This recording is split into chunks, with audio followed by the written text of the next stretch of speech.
Okay, I think we are good to go. Just let me check here. Of course, my PC's not even doing the hard part right now. I'm streaming to a goddamn... Ignore it. If you say anything, the capture card will start exploding too, okay? Ooh. At least we got some good weather. Nice and snowy. Well, I'm dressed for Kitakami.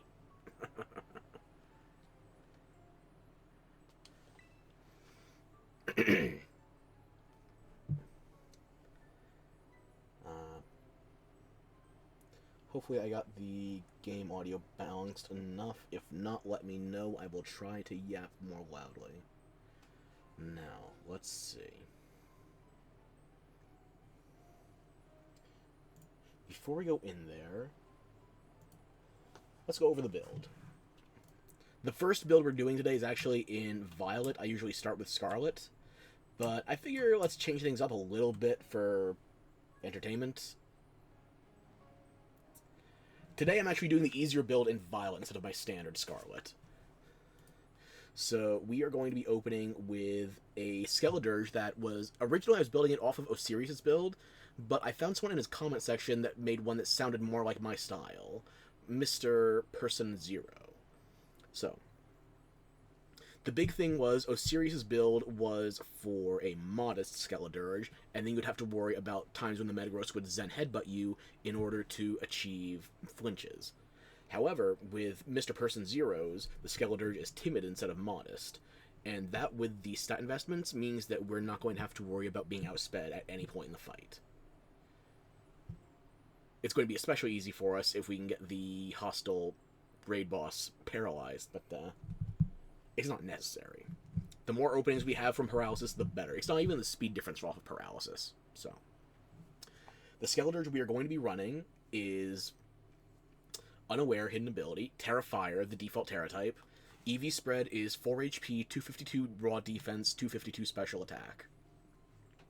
We are strictly going to be special attacking here. The raid boss is... it does have... It will resist you whichever way you try to attack it, but it is harder if you go for physical attacking. So you should be special attacking. And as for what it sends your way, it's only going to be physically attacking. So put everything into physical defense.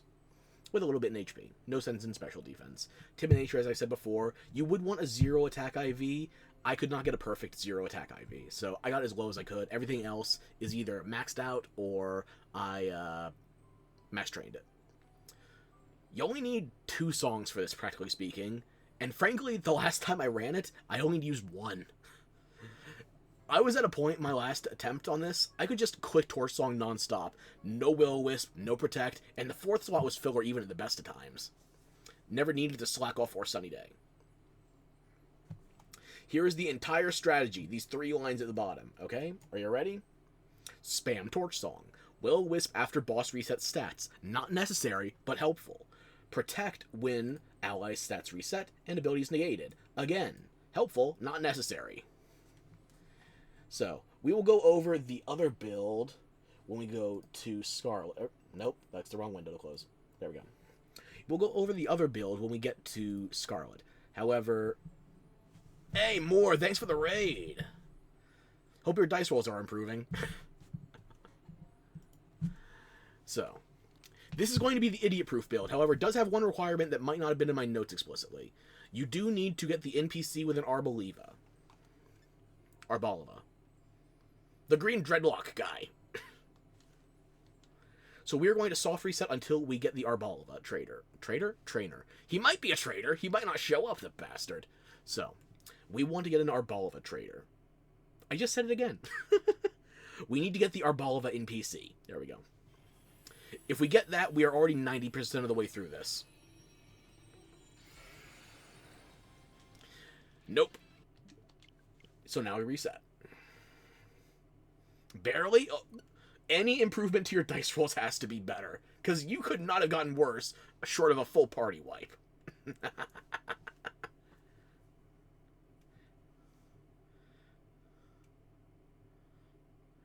Okay. I think I'm overdue for giving Violet at least one decent attempt. Because usually I do my easy run on Scarlet, because that's my main save to get through it quickly, and then I can farm it. Versus Violet, I just do one and done. Maybe twice if I'm feeling ambitious.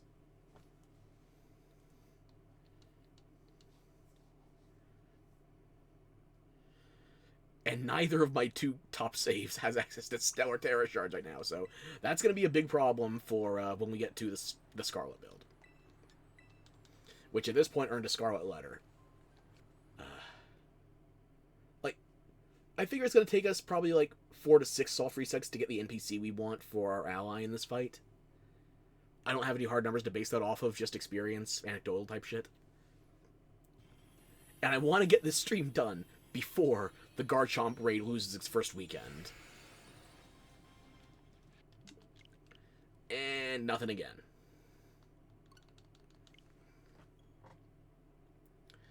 Well, Ferox, why don't you just run from the raid? I want to do things the way I want to. I have muscle memory from before I knew what the correct way is. And by God, I am nothing if not a slave to bad habits being formed. So, here we are. Soft resetting for a goddamn Arboliva. Because once we have the Arboliva with the Skeleturge build, the Metagross becomes basically free. Not literally, but basically. Depending on what other NPCs we have, we might be able to skip using Protect or Will-O-Wisp, and our 4th move slot is just for decoration. So.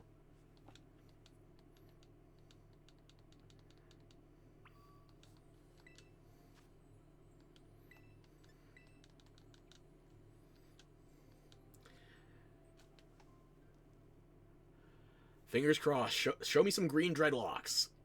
Show me woolly VGC. Come on.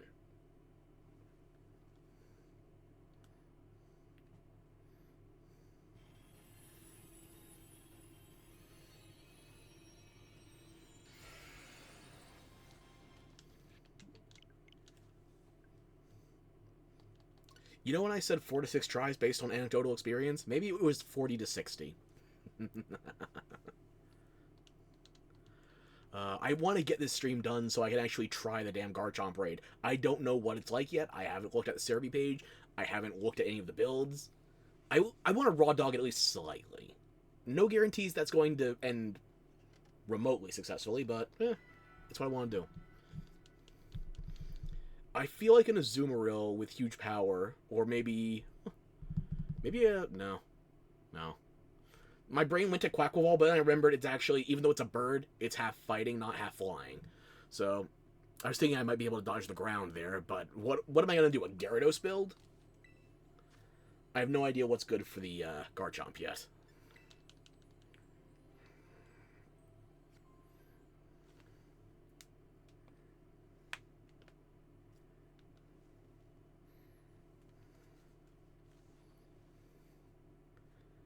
Eventually, the white screen will load. Ambitious. Truly the innovation we need from the Switch 2. Still no Arboliva.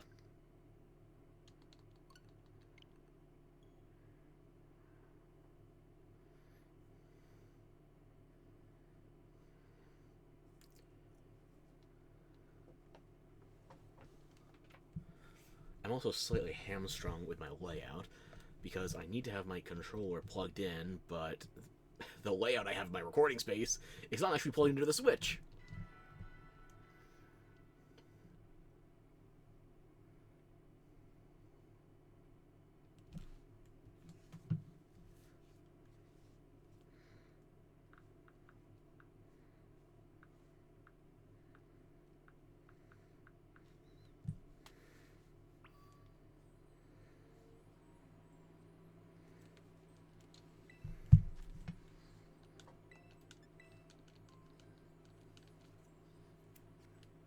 Okay. Fingers crossed here. Show me some green dreads.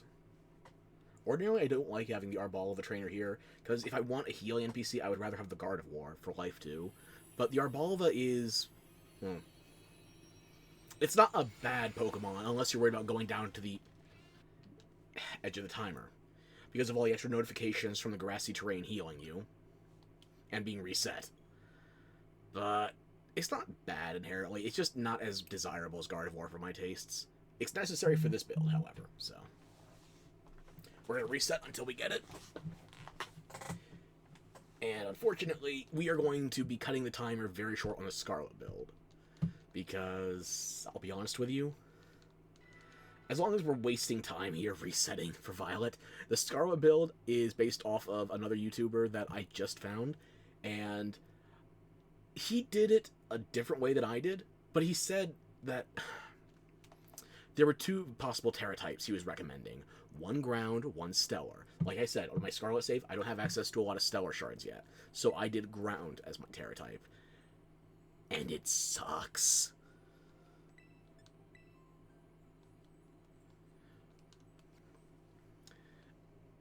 The other build, you want the Metagross to keep using Thunder Punch, but once you Tera ground, it stops using Thunder Punch because obviously it knows that its attacks are not going to be functioning. Ground is immune to electric. And then once it starts Zen Headbutting, it's not its Tera type here, but it is still Stab. Doesn't need to be super effective, just needs to be Stab. Steel would be double Stab if it was Meteor Mashing, but no, just the inherent Stab off of Psychic Zen Headbutt, that's enough to throw me off on the other build. So if I was smart, I would have built a Quagsire in the meanwhile and just pretended that was my build from the very beginning. But no. No, I got committed. And frankly, I should be committed at this stage. Very cool. You don't need to know what I'm talking about to know it's a bad idea. I should have known it was a bad idea when the guy who gave me the strat is named Pilk. Like, oh, sure. You know what's a good idea? Pickle milk. If that's anything other than an innuendo for bodily fluids, it's a mistake. Whoever considered that as a beverage first, oof, I'm sorry to say, but you might actually be more burn damage than me. Honestly, anything I say sounds like a bad idea. That's the charm. Because you don't know when I'm trolling myself versus trolling you. Eventually, something good is going to happen, and I can pretend it was all according to plan from the beginning.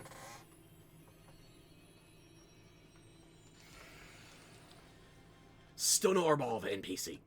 I wasn't counting either, so I think we're at like 7 or 8 tries.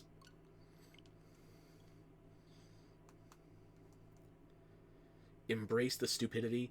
Who do you think put the himbo tag in my videos? I didn't find it by accident.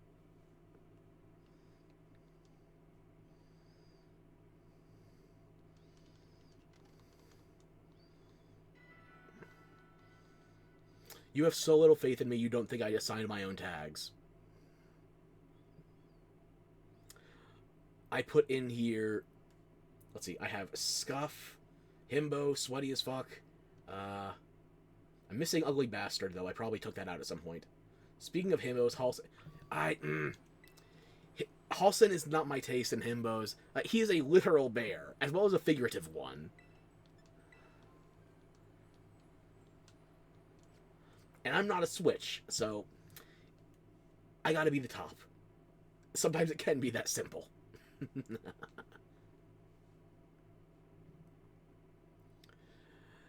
Yeah, Halson's too aggressive and hairy for my tastes.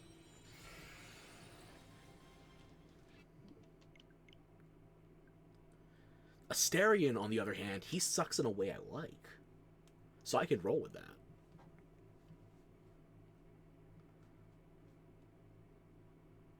For me, but not for you. That's all it's got to be.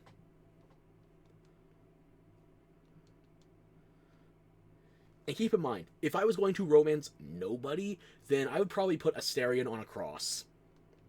It's like, oh, you try to drink me in my sleep, and you think I'm just going to let you live?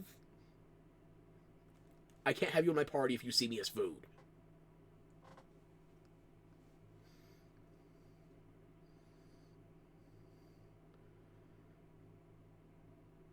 Vampires are very easily hit or miss, and he doesn't even sparkle. So, yeah, I mean, he could be worse. He could be better.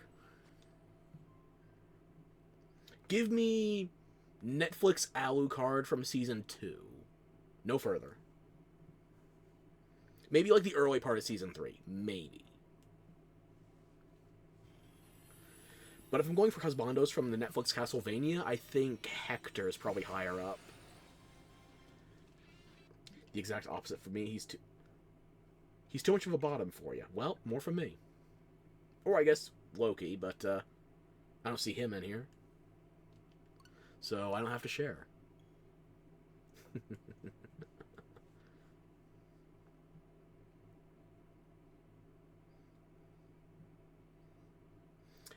As far as the Netflix Castlevania series go, I'd say just like the first 2 seasons, and even then season 2 is kind of iffy. Season 2 does have my highlights, though, especially when Dracula is the one throwing hands. But there's a good chunk of it otherwise I think I could do without. And even... I think it's called the Daywalker armor. You can just Google that, and you've got the best part of, like, Season 3. I would say I like probably 20% of everything past the first season, maybe 30%.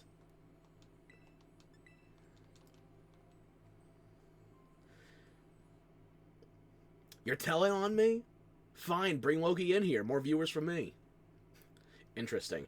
Yeah, I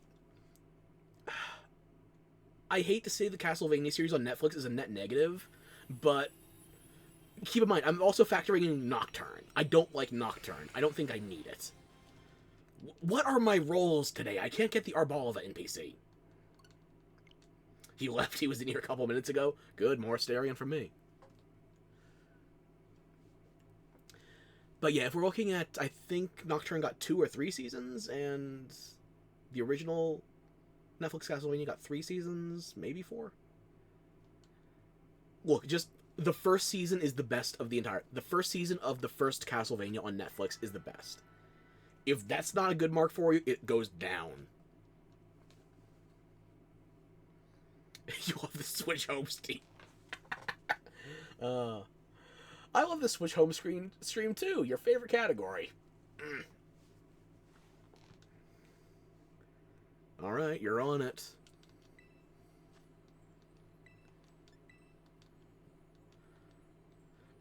Eventually we're going to get the Arbalva NPC, and I will still find a way to fuck it up, so we have to reset again anyway.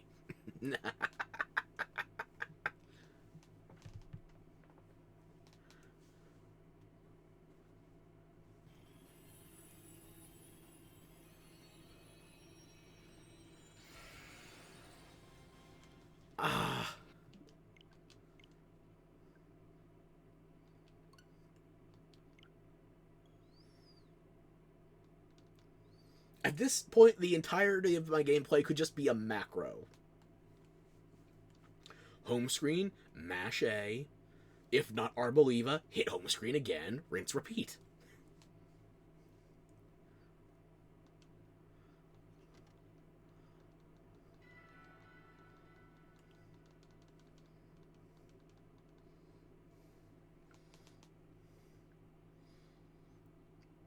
Oof, typing from your phone is exhausting. The delay is too good. The delay is half the entertainment. The other half is the game, so I don't know where I fit in.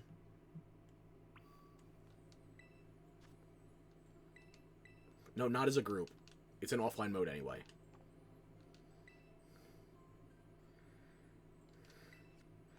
Challenge alone.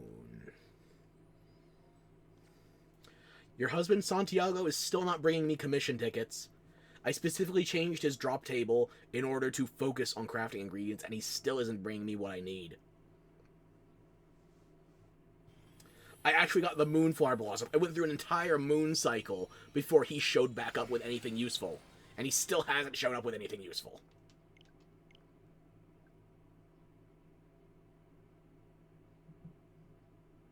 Sorry, you used commission tickets for what? Pasties?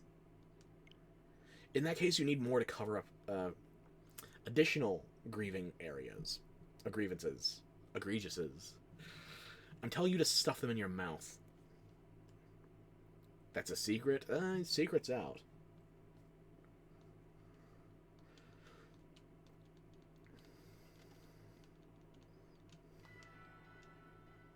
Nuh-uh. But okay, I was going to stuff them in Gemma's inventory so I could finish off some armor sets. What were you going to do with them?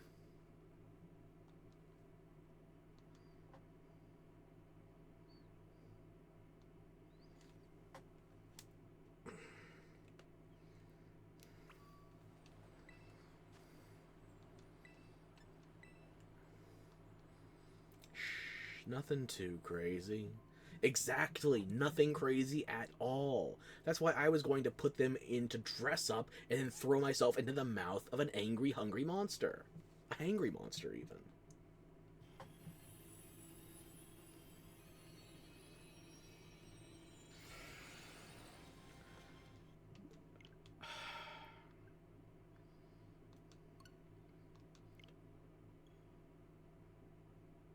I know it's a 1 in 18 chance of getting the Arbalva trainer, but we also get 3 rolls per attempt. Why is he not showing up? Is he got...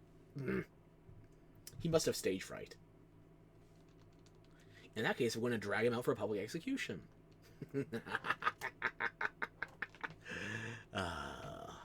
Yeah. Bastard. My luck. I told you! I was trying to steal your bad luck in order to get you some decent rolls. I didn't want you rezzing Karlach twice in one day. Hell, 1 hour. You need to praise Nuffle harder. You know the expression, y'all motherfuckers need Jesus? You need Nuffle.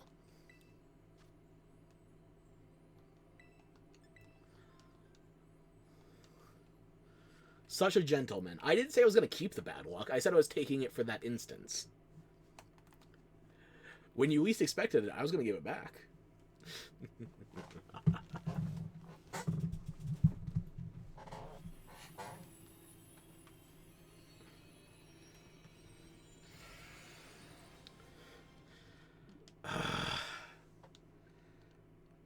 If we're talking about Chaos Gods, you'll pray to the Chaos, rather.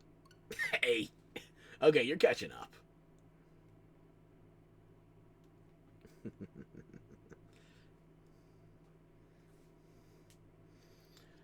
Speaking of Chaos Gods, I know you said you had a bit of secondhand information on Warhammer, but what are you more familiar with, 40k or fantasy?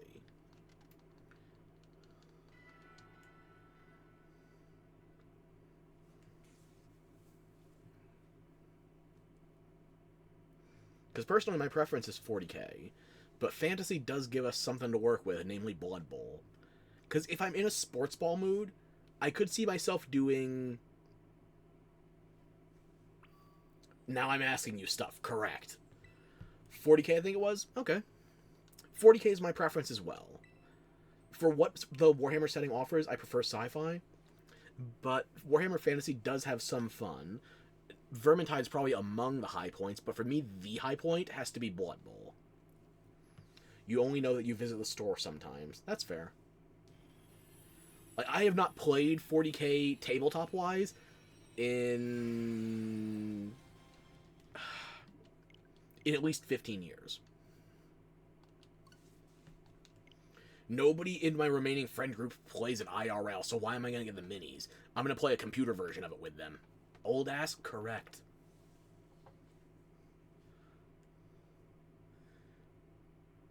The buns have been aged to perfection, but unfortunately buns of steel can rust.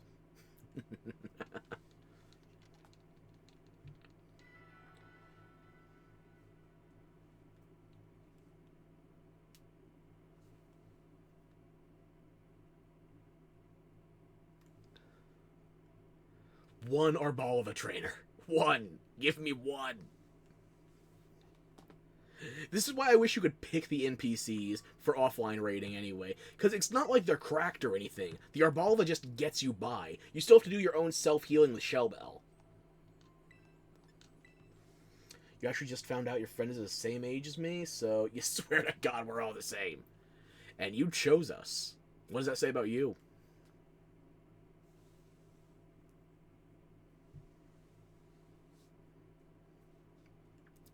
Come on, fingers crossed.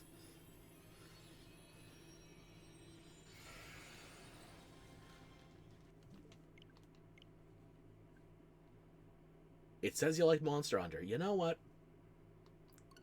That will earn you some forgiveness.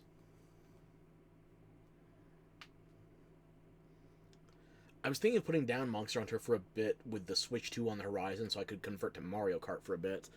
But as it happens, the Street Fighter event is dropping for Monster Hunter in 3 days. So I want to try out the new Akuma stuff. bootleg 15th weapon class. Bastard even dragged you into a quest of his with some randoms. Oh.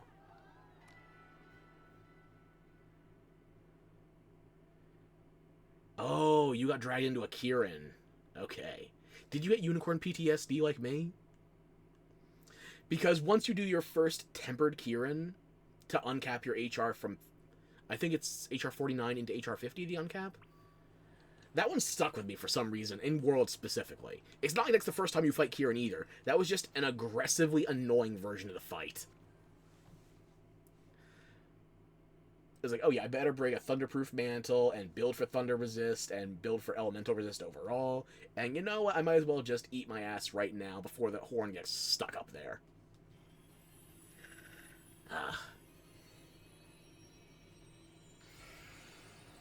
Finally! Guy on the far right. Okay. Now, this build is idiot-proof, but it's not me-proof, and it's not time-proof either. So.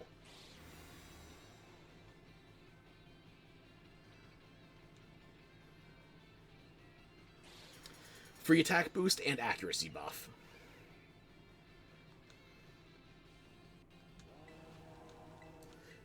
You just finished every side quest, armor, weapon upgrade for your stuff. Haven't even gotten further in the story, but that'll be doing shit. That's the thing. I streamed when I went back to play. Okay, now the Arbol is set up. Okay. It's taking a while for it to process all the actions, because the Switch one is basically a smartphone from 2015. But we should be okay now.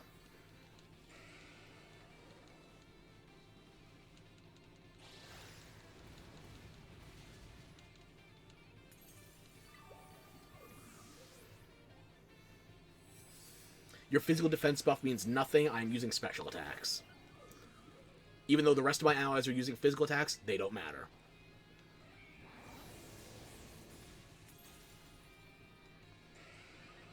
So now I have a +3 special attack, and I'm about to Tera Fire. So that's going to give me a decent damage buff. Zen Headbutt missed even with the Hone Claw's accuracy buff. You'll love to see it.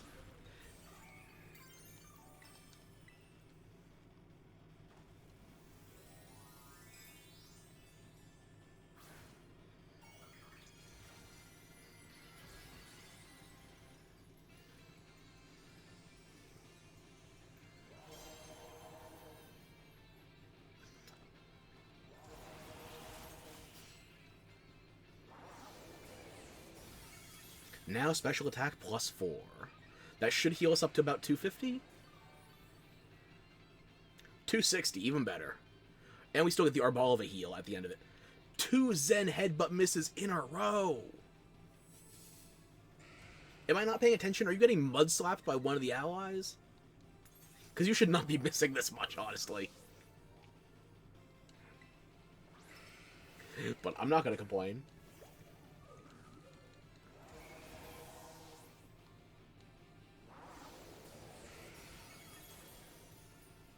And we got one more turn before the shield goes down. It's a me problem? Correct. It's a me problem.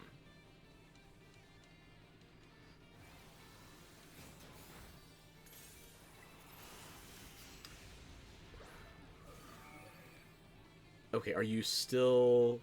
Now I have my menu back. Okay. He hasn't reset my stats yet, or his own. Fucking Italians. And proud.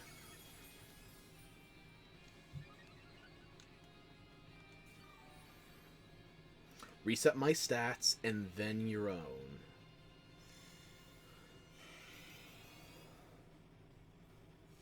You know, actually, if I was playing that safe, I probably should have let that time out into the roll. Since he has my ability negated right now, my ability is unaware, that's protecting me from his stat boosts. So I need to make sure I protect this turn to not take a high-powered Earthquake. I get my unaware back next turn, and I can set up Will-O-Wisp just to play it safe. Seed Sower's back online for heals. Okay. So now I'm going to Will-O-Wisp. I'm playing it safe. Good. It's nice and crispy. Crocodile Fire can melt steel beams.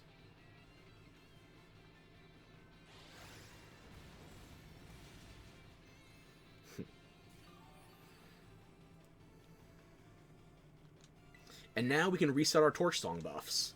Although we are building from 0 again, so we'll have to try and get back to a +3 to be safe.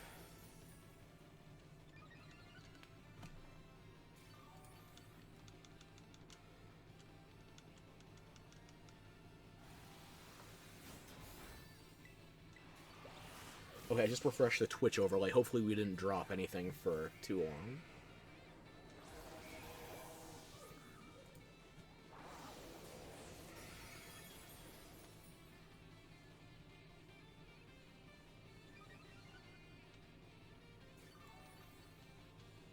Oop, okay, I'm refreshing the overlay. I'm not seeing any interruption in OBS, so this might be a Twitch thing.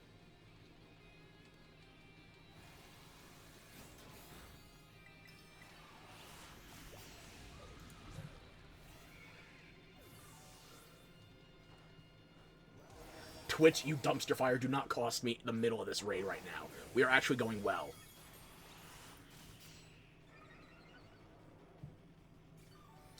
What a beautiful app. Yeah.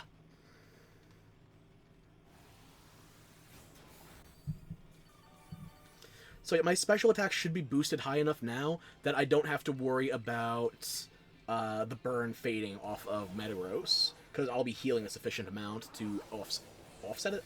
Yeah, offset. I can English.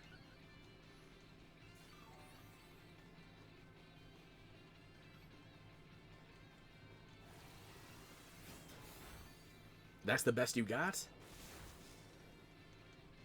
He could still paralyze us with Thunder Punch. That would mess us up. Yes, I did update OBS since the last stream. This is the updated version.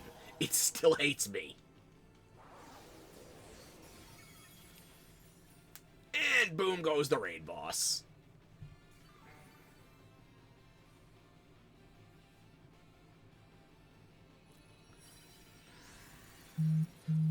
Goodbye, half-arachnid. We already caught you, so you're just gonna disappear. Any good drops? I'll take some Herba Mystica. The herb is the most important stuff, sure. Sucks for me. Sucks for everybody using OBS, which is way too many people considering how often the quality dips. But here we are. It's the best free option. What are we supposed to do? Spend money? We're all broke.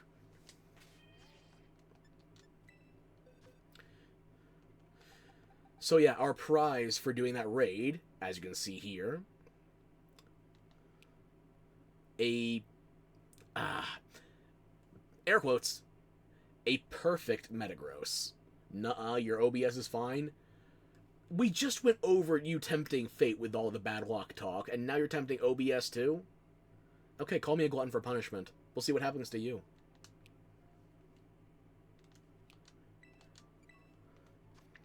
So yeah, I caught mine in a luxury ball. It's my favorite type of Pokeball. Tera Steel. No EV investment yet, because, again, freshly captured. And I caught mine over a week ago? 10 days ago, fuck. And naturally, it has a mischievous personality trait, even though it uses no special attacks. I could have soft reset for a better personality trait on there, but... Actually, let me show you what we were using in there, just in case you wanted to see. Skeledirge is my favorite starter of the Gen 9 options. And honestly, even outside of Gen 9, it's up there. It's a ghost crocodile. How am I not going to like that? Look, its face is a stage for a bird singing into a microphone, and then the bird becomes the microphone.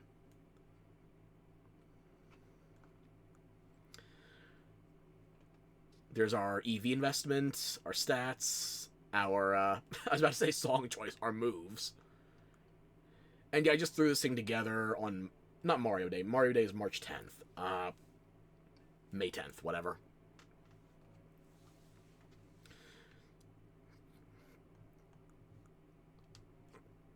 And a shell bell is basically mandatory. You think it's cute?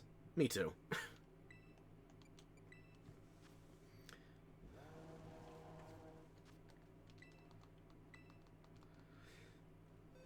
Or are you talking about the land whale in front of me? And by land whale, I don't mean obese, I mean literal land whale.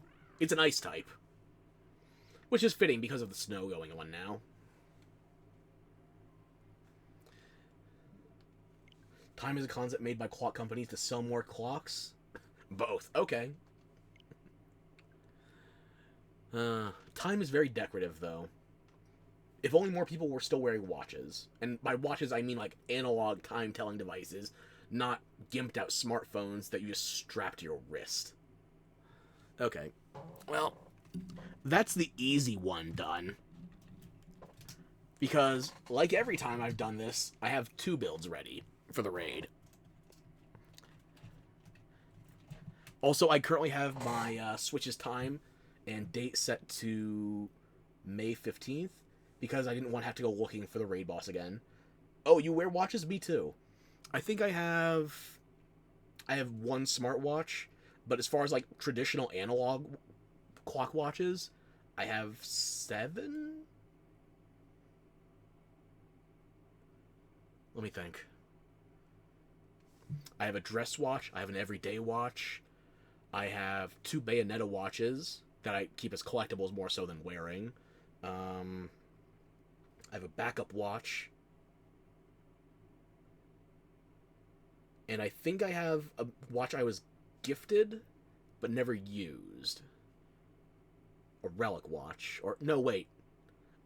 That relic watch is my dress watch now. I had to get rid of my old dress watch. Okay. I have 5 watches. 6 if you count the smart watches. Bro, you only have 2, one of which is broken. You don't have the money for pretty watches. So, like, the Bayonetta watches are the prettiest. Let me see if I can pull up pictures for that.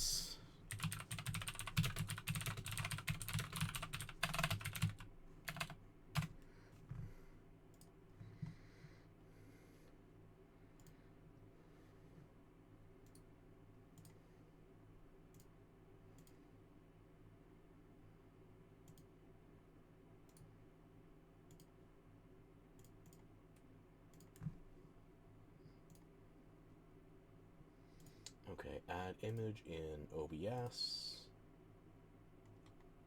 Go to desktop.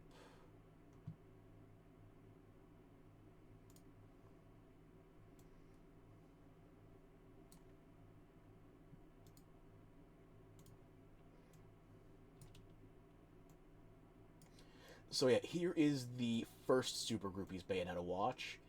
This one, I want to say I got this when I was finishing college. It was a treat yourself moment, and I wasted way too much on it. But yeah, it's kind of nice. And I never wear it. That's the thing. I got it just because it's Bayonetta. And I look at it sometimes. But I feel bad even touching the case, never mind the watch itself. It feels too nice for me.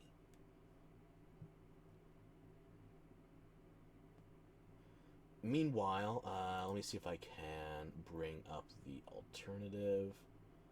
Can you have? No. When I eventually need to pay for my American hospital bills, I will have to fund it with Bayonetta collectibles. It is the way of things. Okay, and do I have a picture for the other one? Yeah, I do. Yeah. And this is one from a collection that just came out, I want to say less than 2 years ago. And I received it as a gift from my mother. So my mother, far too generous. But I'm not complaining.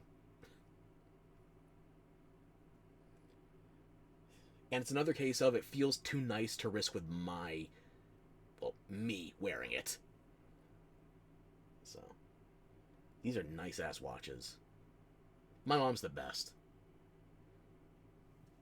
And I'm also keeping an ear out of my headphones right now in case she's not well. I have her 2 doors down. I'm not quite playing bedside nurse. If I was at this exact moment, I would be a terrible one. Does she want to adopt? No.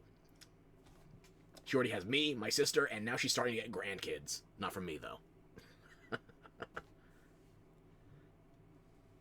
She has a full plate. I don't need that image layer anymore. Let me get rid of that. Okay. And I feel like I'm going to need to go over the notes while I'm soft resetting to get a good comp for this. So let's get back into the game itself. Not for me, get on with it. How often do I talk about husbands versus wives? Why do you think that's not happening?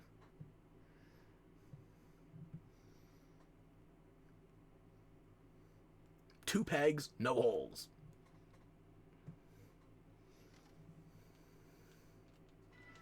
At least none in the front. Nothing productive,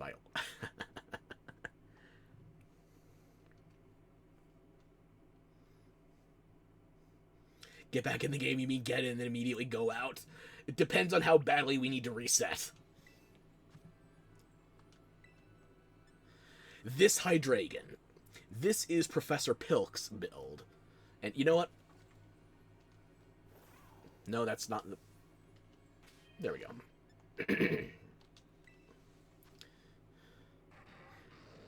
Naturally holding a Shell Bell because, you know, you need some way to regain health in Tera raids, and Pokemon can't design difficulty properly, which means 80+% of all Tera raids, this is your hold item. Good job, guys. Tera Ground, because I don't have Tera Stellar shards in stock on this save.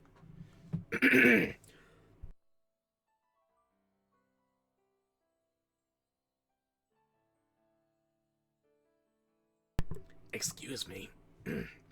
Hopefully I muted that decently. Anyway. Earth Power, Flamethrower, Reflect, and Nasty Plot. And as far as the EV investments go, special attack and defense, same as the Skeleturge build. Hydrate? Okay.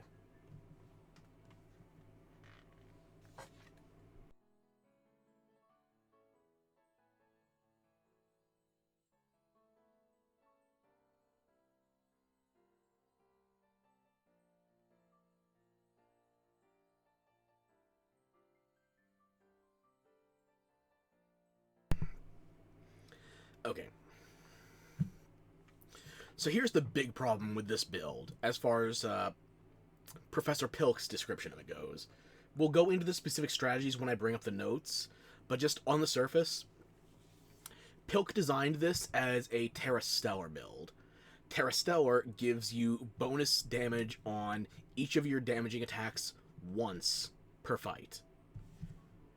So you would get a buffed up Earth Power once and a buffed up Flamethrower once each. However, the key thing is you're getting those damage buffs and you're not turning into a ground type. Because what you want to do is influence the Metagross via your NPC allies as well as your own actions into spamming Thunder Punch. Thunder Punch is its most manageable moves. As far as we're concerned, the only damaging thing it can do to us is slow us down with paralysis. The actual damage off of it is not the problem. However, once it knows we're Tera Ground and staying Tera Ground, it's going to stop using Thunder Punch. Theoretically, as long as we get through the shield, that's what we need the Tera for. We could take a loss as far as, like, one feint.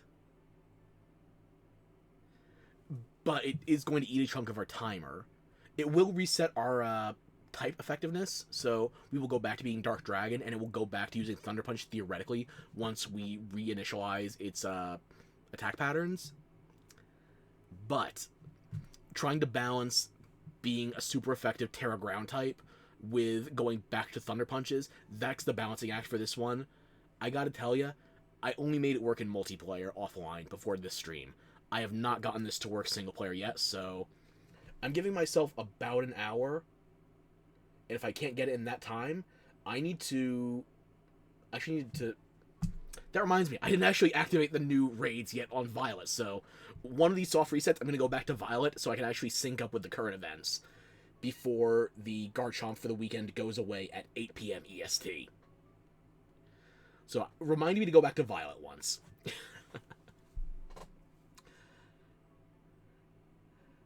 It is possible. The numbers are there. I've run the math. But it requires a lot of things to line up, and you know I don't have that luck. Nuffle does not give a fuck about Pokemon. He will just throw all the bad luck here to get it out of the way. So.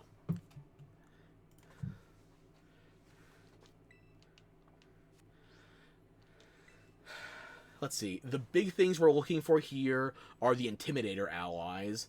Not because they can intimidate, because the Metagross has Queer Body. So the Queer Body will negate our Intimidators actually using their ability.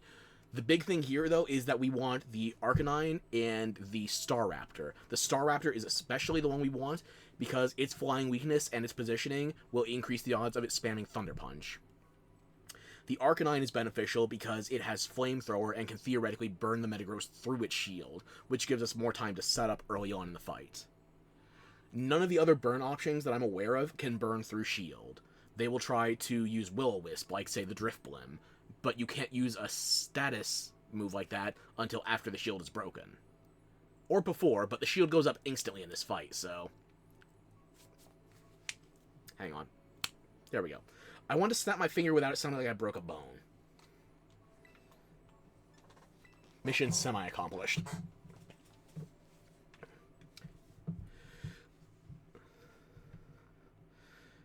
So we want at least one of the Intimidators, which is either Galarian Fighting Mode Tauros, Staraptor, or Cantonian Arcanine. And we would want a Gardevoir as well, but an Arboliva might work. We get the Gardevoir, but we're not getting any of the Intimidators. And we already have a ground type in the mix with that Mudsdale, so that means we're not going to be seeing Thunder Punches. So I'm actually going to do this one right out of the gate, so I don't forget. I want to activate the new raids on my copy of Violet before I forget. Because if you're browsing the Pokemon category right now, Metagross was done last week. I just haven't taken my game online. Now we're supposed to be doing Garchomp. I haven't even tried Garchomp yet. I haven't looked up anything. What would be good for the Garchomp?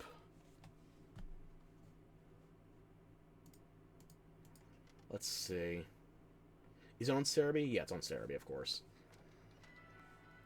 It has ground, poison, water, fire. It doesn't have Dragon in its default moveset? It only has it as an additional move. What the fuck? That's bizarre. You figure they would have... I guess compared to what it has, there's nothing inherently beneficial about having a pure Dragon move. Okay, show me the latest raid event.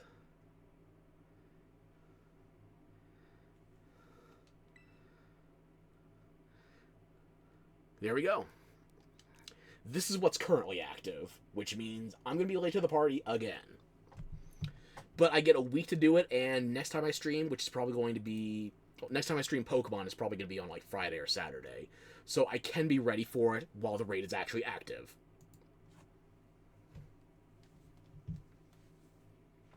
By the way, since I'm American, when and where's the Ren Fair? Ugh. Jersey does not have any good Ren Fairs, at least not in my neck of the state. Like, if I wanted to do a Ren Fair, I'd probably have to cross over to, like, Pennsylvania.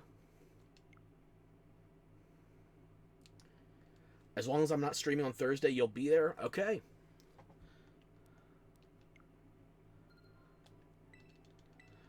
Alrighty, the new raid is active. I will do some exploratory attempts on that offline and try to get some 1 or 2 functional builds for the stream.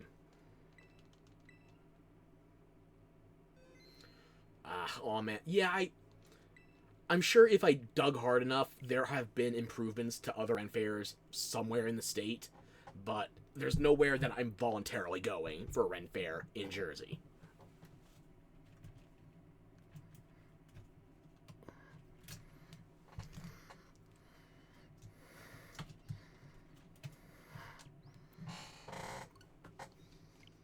Then again, it's not like I need a passport to cross state lines either, so...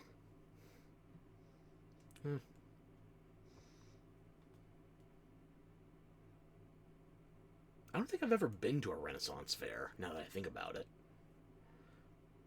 Like, I've seen them, but I've never been at one.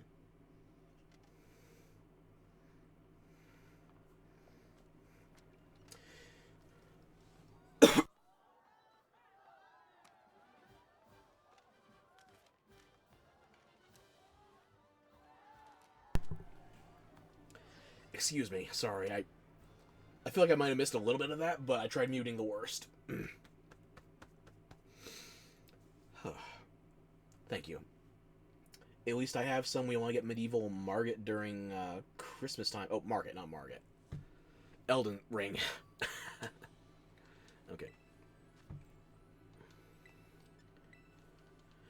Okay, so we're looking for the Intimidators, preferably Staraptor or Arcanine. We could also get benefit from Arboliva, a Bellybolt, because Bellybolt has Discharge that will do Para through a shield, as opposed to Umbreon or the Dunsparce. They have Glare, so that needs to be a shield down. We get the Arcanine, but unfortunately, Haxorus and Marini, that's not going to give us good odds on the Thunder Punch spam, but we can try.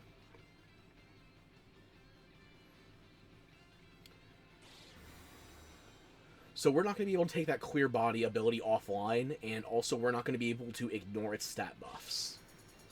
The only stat buff we're packing is going to be the one defense up tier we get from our allies early on, Reflect, which is more of an AoE defense for everybody on the team.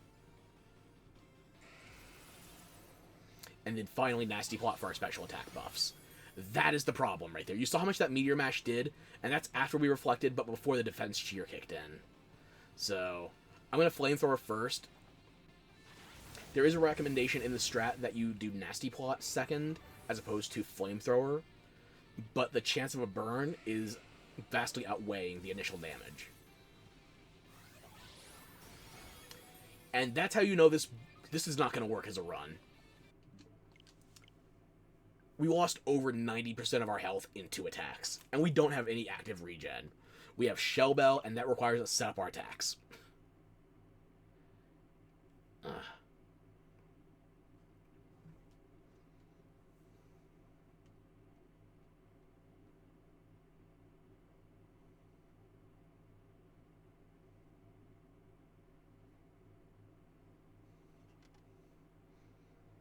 Yes, okay. Thank you for agreeing with me. Words. Thank you for agreeing with me when you don't understand what I'm saying.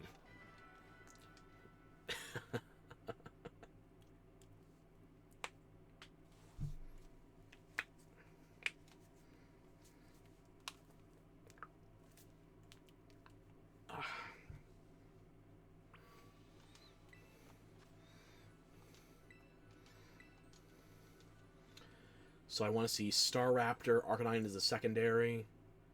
You just assume I've got to be right because it sounds smart. That is the important element of speaking confidently. The most important part, in fact. The more you seem like you know what you're doing, other people will defer to you. Doesn't matter how wrong you are. You just got to sound like you're right. We got the Gardevoir, but we got none of the attacker, or we got none of the Intimidators, so...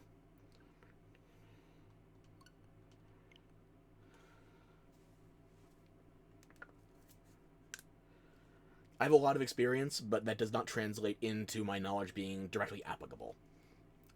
I just resemble confidence, and it passes.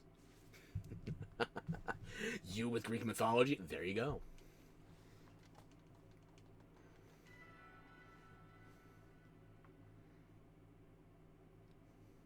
The only problem is your best friend is Greek? Well, do you two agree or disagree that Zeus is the first furry in pop culture? Or would he be more of an anthro? Remember, he was a goose. Or maybe he just likes to take a gander at these human subjects. The confidence king. If you were me, you wouldn't be. The secret is to fake it until you make it.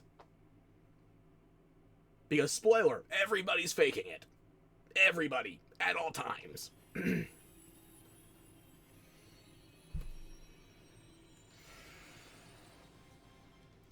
Ooh, we got 2 Intimidators. Okay. Granted, the Intimidate is not the important part. The fact is we have the Staraptor in there to influence the Thunder Punch odds. And the Tauros isn't attacking. It's in slot 2, so that means that's where our defense cheer is going to be from.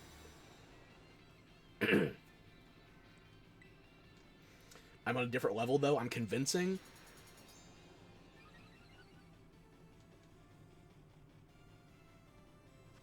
I gotta tell you, I'm not sure how. Sheer dumb luck.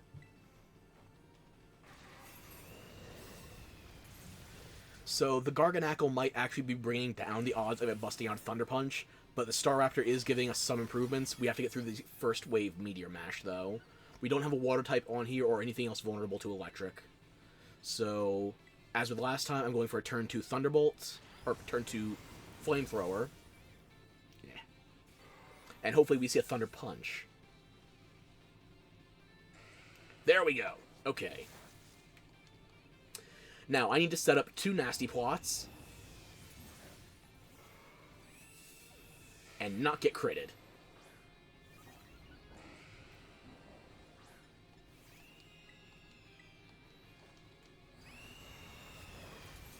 I just have that aura, or it's the age, or the voice. Either way, it's a combination I have no control over. It's sheer dumb luck. Okay, Nasty Plot number 2. Then after this, I have to Flamethrower, followed by another Reflect. My Flamethrower is going to have to do work. Either give me a chunky heal, or Pro Masker. Isn't that VTubers in a nutshell? Okay, that Flamethrower did not do a big chunk of damage, but it might be enough to buy me a turn.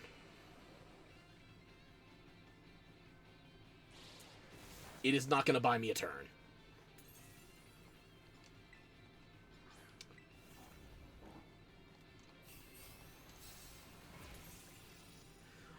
If I'd known it was going to do that much, I would have Reflected there instead of a Flamethrower. But that's a good-sized heal. That might buy me the time.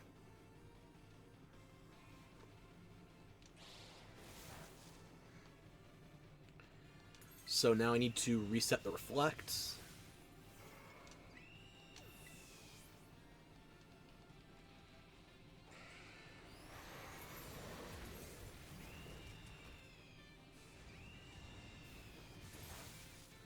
Okay, that went down from about a 70 to a 40. Okay. One more Flamethrower. I gotta cross some fingers for the burn here. I don't need a crit. I need a burn.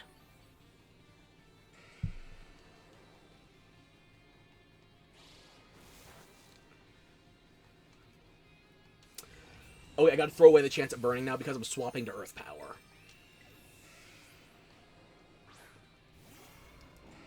We go Tera Ground, and now not only are we dealing same type of attack bonus on the ground move with Earth Power, we're also going to be doing bonus damage through the Tera Shield of the raid boss.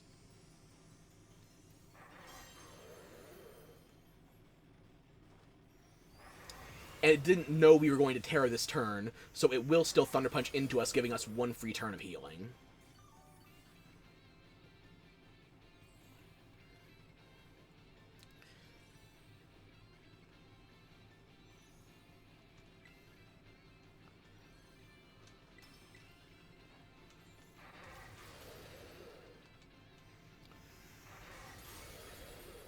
That is the 3rd attack since we Reflected, so...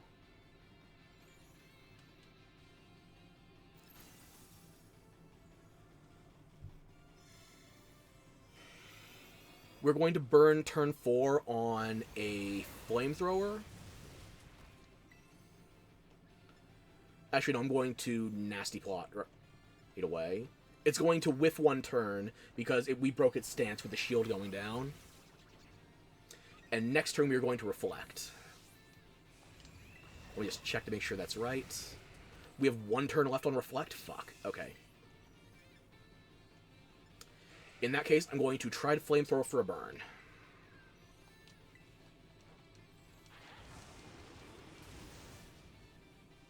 That's still a decent chunk of damage.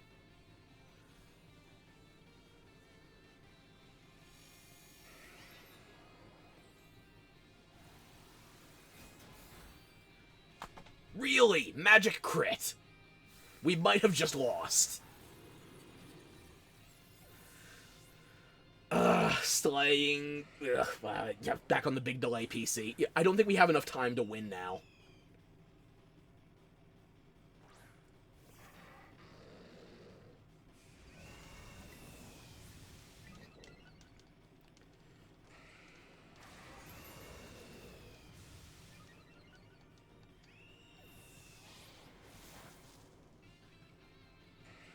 It is still on Thunder Punch, though, so I'm going to try for it.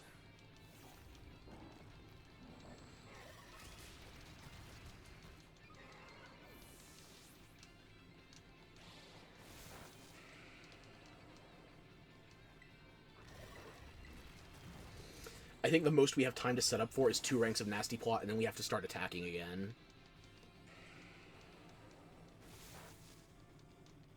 We are going to be doing more damage with our Flamethrower compared to the start of the fight, because its shield is down, but I don't think it's going to be enough with the amount of time we still have.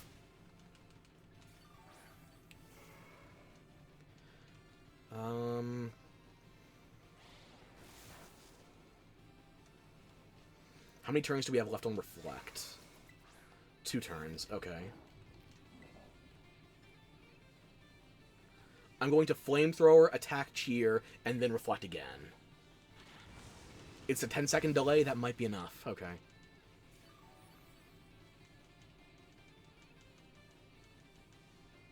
Still looks good? Okay. The light screen is going to annoy us, but it's not the most important thing.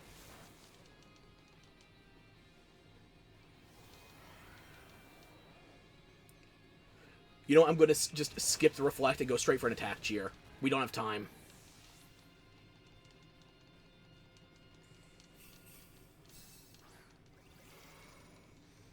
I'm just going to have to heal through it.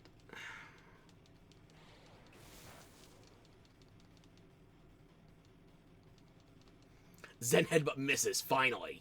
Because we're a Dark type. We don't have time. I think I can maybe get 1 attack off after this. But the rest of our allies aren't doing enough damage. They're all physical attacking. We're a special attack build.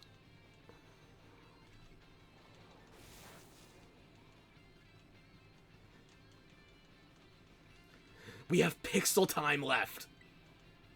Never mind. Pixel Time still fucked us.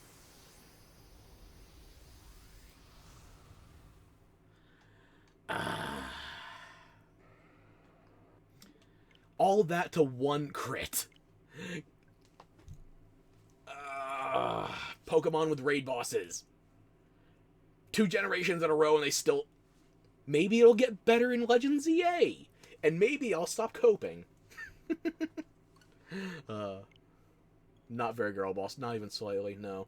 I got girl bossed around. By something that looks like it could be a clamshell. Yeah. I got straps on my arms to try and keep my... Ah. Screw it. I'm taking off my weighted training clothes. Now I can fail in my time. Ah. Serves me right. Even if everything went ideally in this build, stop undressing on stream, there's still children here? Are you sure about that?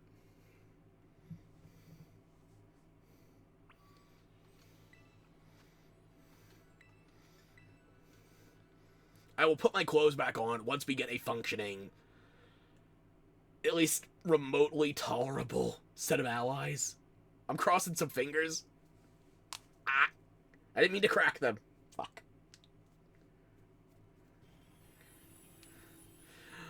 Okay, fine. I'll try to mitigate some of your trauma. We got the Arcanine, and I don't remember who the last one is. Arcanine, Haxorus, what's the last one? Garganackle. Damn it. I don't know if that was supposed to be kind or blind. Kind? Okay.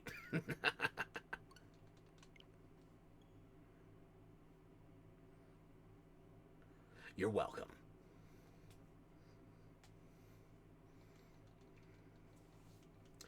Okay, let me think. The build that was in the video...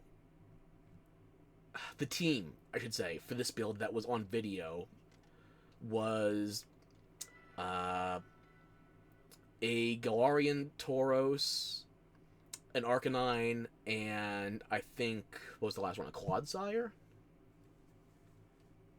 Now you're the blind one because my damn model has too many details. You should see the shit I've been doing with my chibi model. I mean, it's not a model yet. It's still just in the design stages. I haven't even finished the body, never mind the clothes. But I went... Anal retentive is not a strong enough descriptor. I went berserk with the cable braiding for my muscles. And it's the goddamn chibi version. We got the Tauros and Heracross. It's not enough. Okay, so the things we're looking for are the Intimidators, Arboliva, Gardevoir, Bellybolt. If we can make it last, I think Drifblim. Yeah, that's right. The one in the video was a Drifblim because after the Metagross' shield went down, it got a burn off of Will-O-Wisp. So we didn't have to worry about spamming Flamethrower.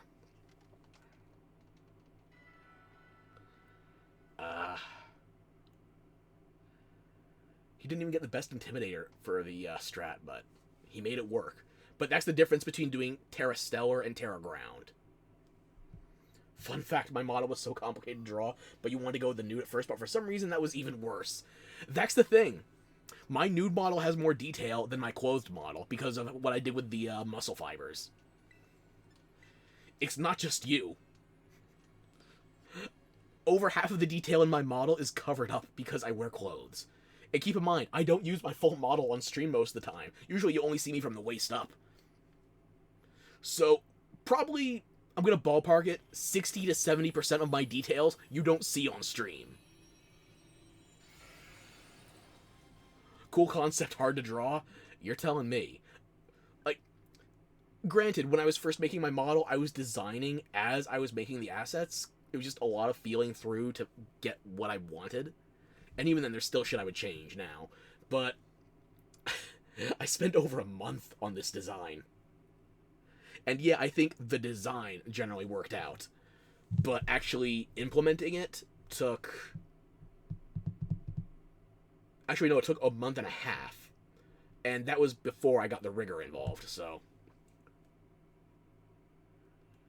Yeah, if this was purely a matter of making it a static design for my own, like, PNG, then I probably could have knocked this out in about a week, maybe 10 days. But the fact is, I never made a model before, and I had to figure out how to implement things in such a way that I could have, like, clothing textures that would respond to physics, and how I would be able to customize my outfits. I have a rigger. I hired a rigger for my model because I couldn't get it to work myself. So I got somebody off of Fiverr. If you see my credits from my my debut, I have my rigger credited there. I don't know if he's still working. I haven't needed any Fiverr services in a while, and I'm not sure if I could afford to get a new thing from him right now. If I could get a chibi model done for like cheaper than a default model, I would probably do that, but I gotta finish it first. And yeah, I do have more patience than I probably should, but that is the power of neurotic obsession. I feel like rigging was the easiest part. I basically have zero animation experience. Approaching zero. Not literally none, but I haven't done any animation since I was in college.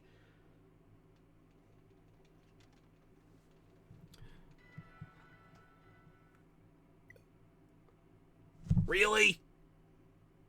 Really? Fine.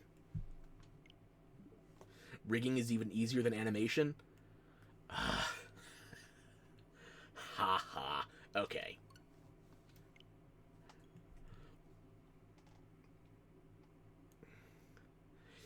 Maybe if I tried again, I could make something work, but the fact is, I couldn't make it make sense in my head in the time I wanted to debut.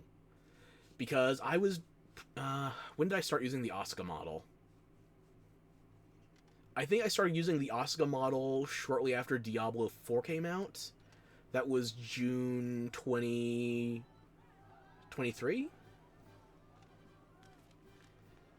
Yeah, so I used the Asuka model for at least 6 months. Actually, hang on. My brain is trying to do math. If it was... That was June 2023. I debuted this model in 2024. Fuck, I used the Asuka model for over a year. Granted, I was not streaming as religiously. Well, even now, I'm still not streaming religiously because I'm letting my health get in the damn way of it.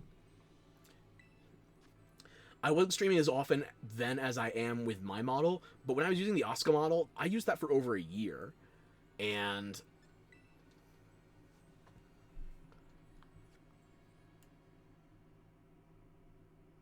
yeah, that was probably like 14, 15 months I was using that model before I actually made my own. And I started making my model, I want to say April of 2024. Like, I was throwing around design ideas, and we got the Star Raptor, but who else? Star Raptor, Haxorus, Marini? Sneasel. That's not going to work. I started throwing around ideas for my model in August of 2023. I have those original pictures saved somewhere. But things like you saw from the reference sheets that I linked previously. My first page reference sheet has that one model of me looking over my shoulder like Virgil in Devil May Cry 5. That was probably from the back end of 2023, maybe January 2024. I was still trying to get like the very basic design elements for my model down.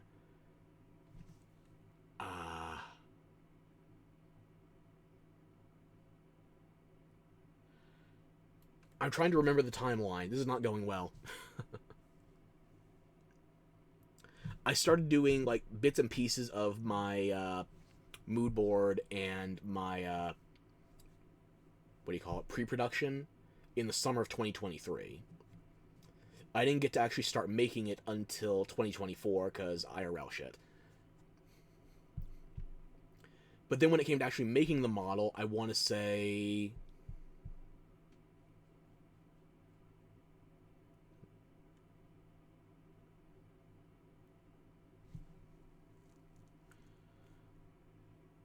how long have I been streaming for? Not as long as I should have been. If you go back to the very beginning, I first attempted streaming when a friend of mine invited me to be a panelist on his podcast. That was 2017, 2018, and I think I streamed for like maybe 10 total hours between 2018 and 2024, or 2023. So, I was not a streamer. It's like I went from college to a couple of jobs, and if he asked me to guest panel on something, I was there, but I didn't really stream for myself. It was just a friend asked me to help him out with something. I didn't start streaming as me, basically, until I started using the Asuka model in June 2023. So, yeah, my first time streaming was 2018, but I didn't really try for streaming until... Oh my god. Why can't I keep my brain in a straight line? Words. Okay. First time, I was just doing some busy work helping out a friend in 2018. I started streaming as, well, me, not just like a panelist on a podcast, until 2023. And then a bit over a year later, that's when I debuted my own model in September 2024. About time you get me affiliated then? I don't think there's any rush for that. I will definitely not... I'm not going to say no. But at the same stage...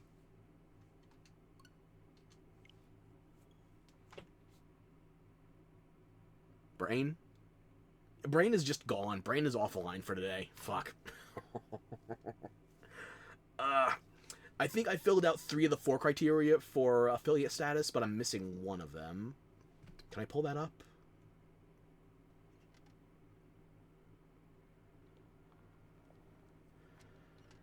I have 50 followers. I will pull up the creator dashboard to look at what I'm missing after this attempt. Nah, Loki, Greem, and you will all get me there. Oof. That's dangerous, giving me that power.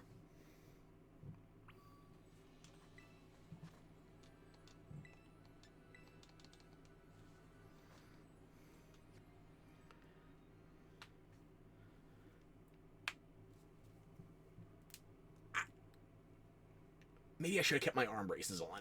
Ugh. These are not Goku's weighted training clothes. I actually need them to help.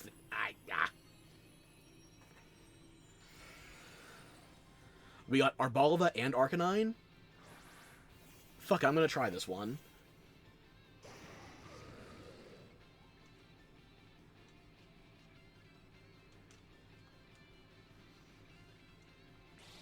Intimidate also helps because early on you have the boss giving you notifications, and if you don't have an Intimidator, the boss notifications at the start of the fight will eat out of your timer.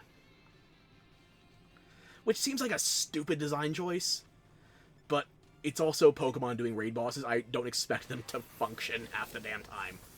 We got a Flamethrower, though, turn 1. We might get a lucky burn.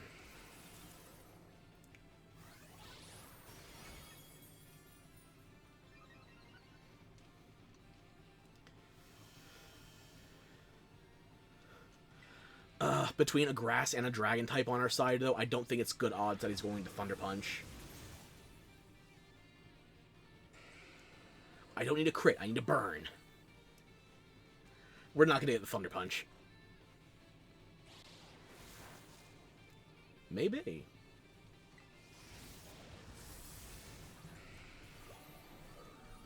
You want to bonk me, so my affiliation is also bonus for you. Fair enough. As long as you're doing it for selfish reasons, I fully endorse you.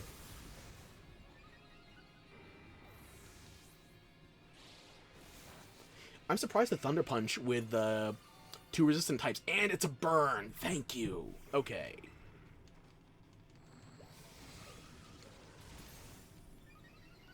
That burn is going to save us trouble. Not all of it, but enough. Like, look at that damage. That was only 22. And we got parried. Fuck. What's the timer on Reflect?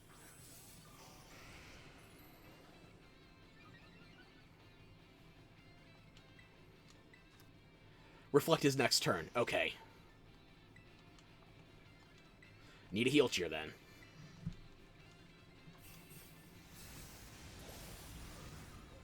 Also for me, obviously. Not so obviously. Gotta put some bad light on the situation.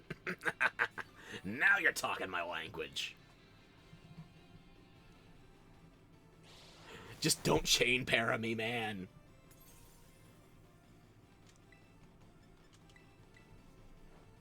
That burn is holding. Good.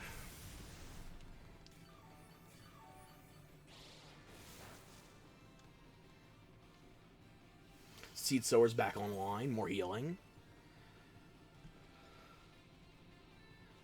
We got 2 nasty plots up, going for a Flamethrower instead of an Earth Power.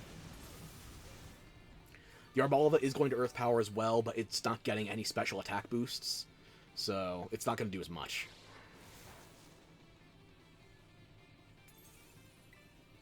One more Flamethrower, and then we can go to Earth Power.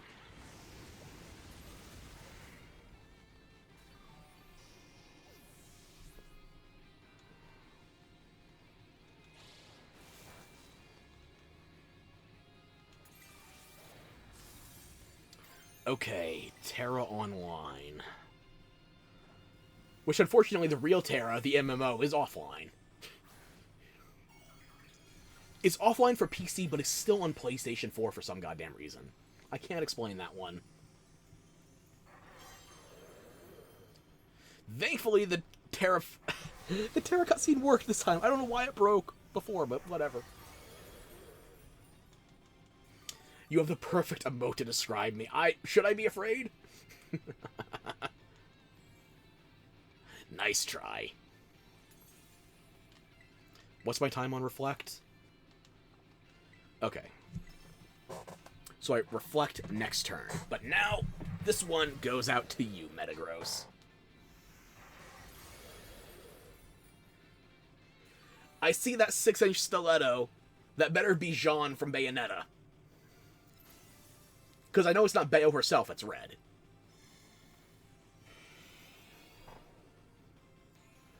We're nearly full health, and we get a chance to set up Reflect unopposed. This run, big ass. There's a non-0% chance this works.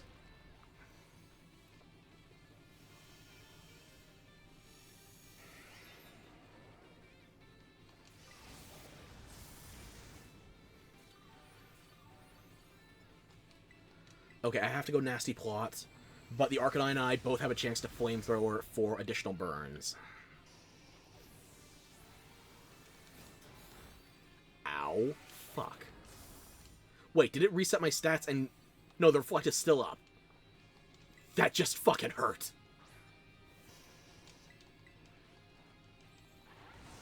I need a burn now.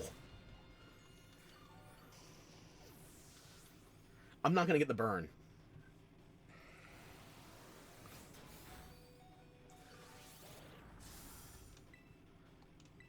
Fuck it, Heal Cheer.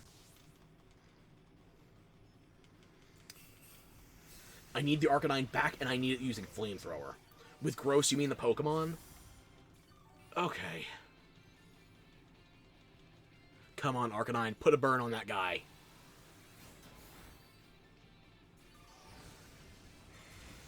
The light screen doesn't matter right now, I just need to keep my Tera online.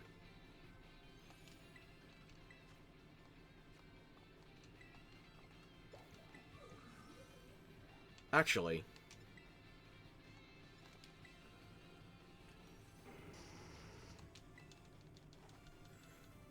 I'm gonna sack the Tera. You tried to make a pun? It was too meta. I couldn't tell how gross it was.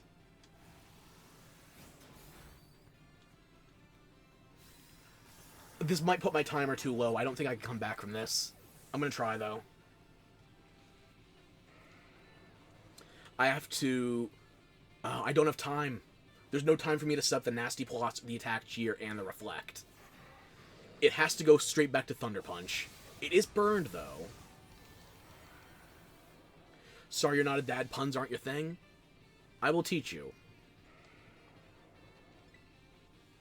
Everybody take an attack boost now. Nasty Plot's not going to be enough.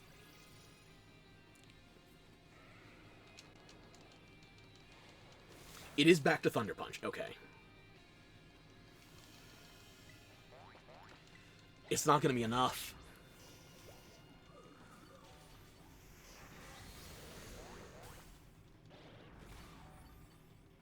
I can maybe get in 2 more attacks.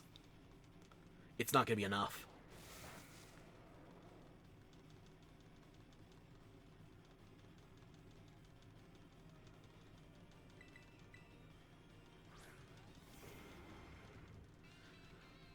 The Arboliva costs time. You saw how much was on the clock. The Arboliva costs time. I just can't do it. If I could... if the Arboliva was giving me enough health to avoid taking that one feint, it would work. But unfortunately, the Arboliva is not stopping me from taking those Zen headbutts. You were manifesting? You didn't manifest hard enough. I just had to believe in the you, but you're not Simone from Gurren Lagann, which actually got a good death battle recently.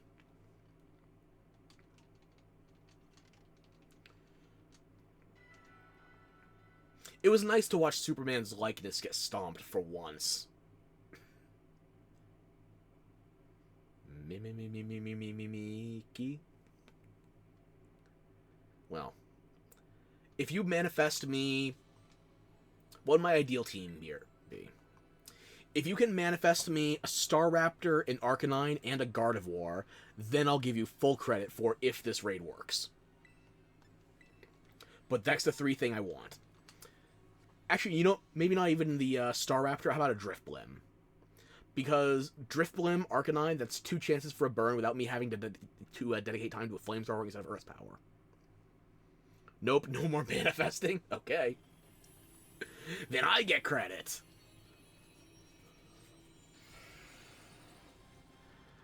Nothing. You revoked my privileges. Well, that's a shame. Because they were doing so much to help me.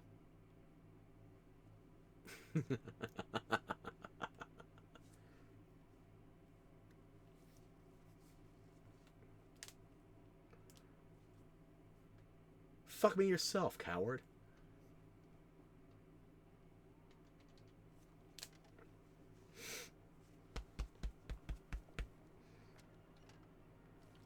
I'm okay. I'm okay. Yep. Ah.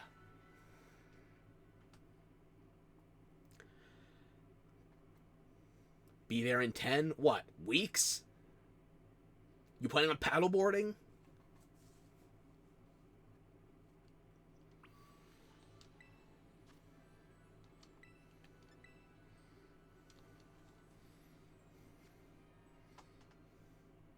Is that a hydrate? Maybe it should be. We'll see what I roll for this team.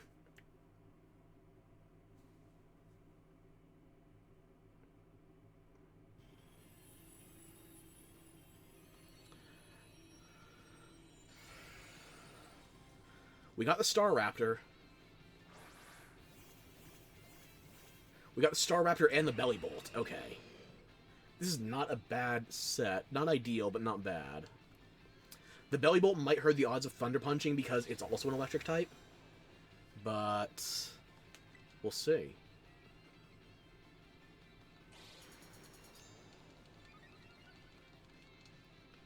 Turn 1's going to Meteor Mash. Turn 2 is when we find out if it works or not.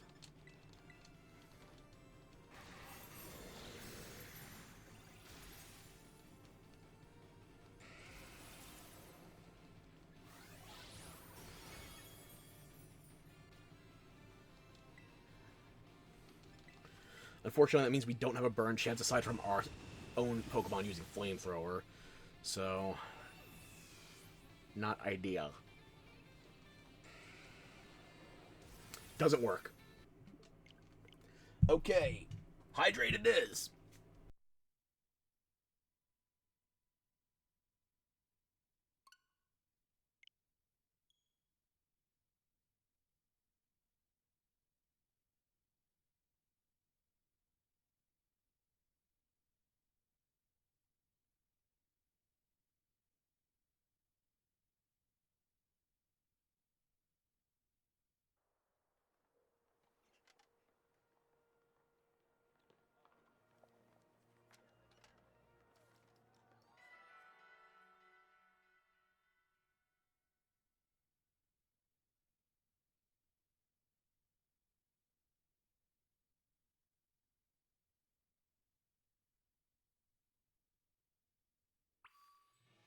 Still alive.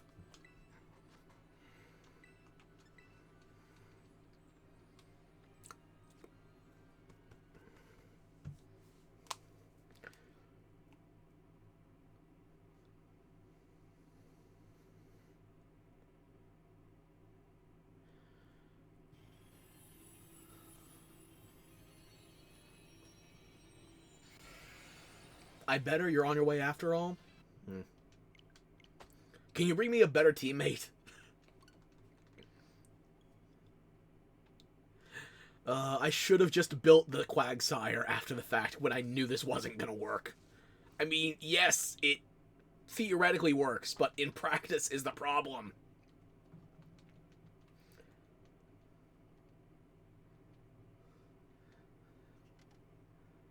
You getting some McDonald's? Okay. Oh. You know I like Raiden and Darth Vader. I'm not opposed to nuggets.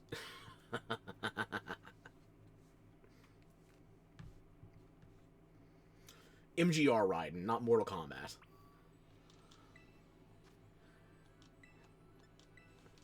Boy! Look, I'm not gonna lie to you unless it's funny. Actually, I will lie or tell the truth depending on which is funnier. It's all about the punchlines, and I can tell you're trying to bonk me, so I think it's about the punching for you, too. Speaking of Raiden from Mortal Kombat, or just Mortal Kombat in general, it's finally getting a definitive edition for MK1, which means now it's no longer comically overpriced. Hopefully. It's hard to say with things like Xbox and Switch 2 talking about $80 games. But, yeah, MK1 definitive edition's on the horizon. Hopefully that's $60 or less, because I've been wanting to try MK1. Wishing and praying.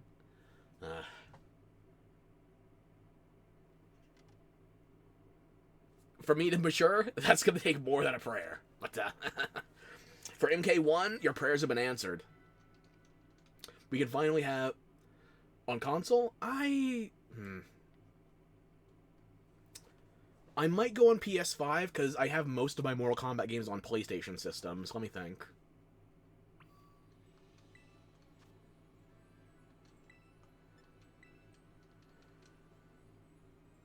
MK, let me think. 9, 10, and 11 I have on PS3 and then PS4 respectively. I think I have all of my NetherRealms fighting games on PlayStation. Oh, you're talking about on PC to play together. I probably should have thought about that. Human interaction versus my pre-existing collection habits.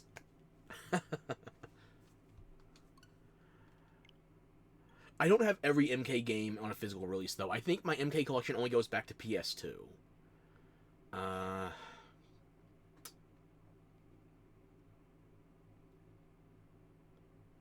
Yeah, my oldest Mortal Kombat game, unless you're talking about, like, those mini consoles for repros. Who says you want to play games with me? Who's the one shucksing over it? And if you think that's going to just ease my recording purposes, then I got 2 words for you, Monster Hunter. If you want a third word, Wilds. World is not giving me problems on the PC playing and recording side. It's Wilds that does not play nice with the recording setup. I still can't get it to stay stable after 5 hours. You're going to threaten me with buying it for... Oh, Jesus. Do not waste your money on me!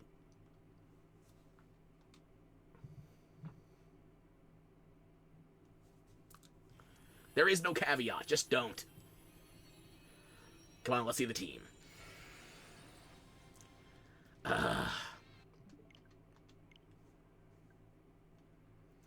Monster Hunter is different because it breaks the recording setup in different ways. I still can't solve all of the ways it's misbehaving on PC. And keep in mind, I love Monster Hunter. I've already put at least 200 hours into Wilds on one character. You like spending money on people, though?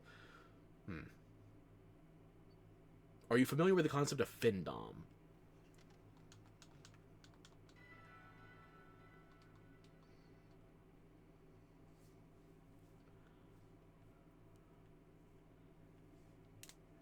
I gotta tell you, though, I need this to work at some point in the next 15 to 20 minutes, because otherwise I'm not going to be able to update my raid in time to practice on the Garchomp.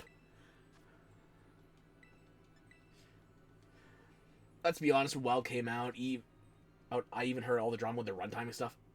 Femdom? No, Findom. Financial domination.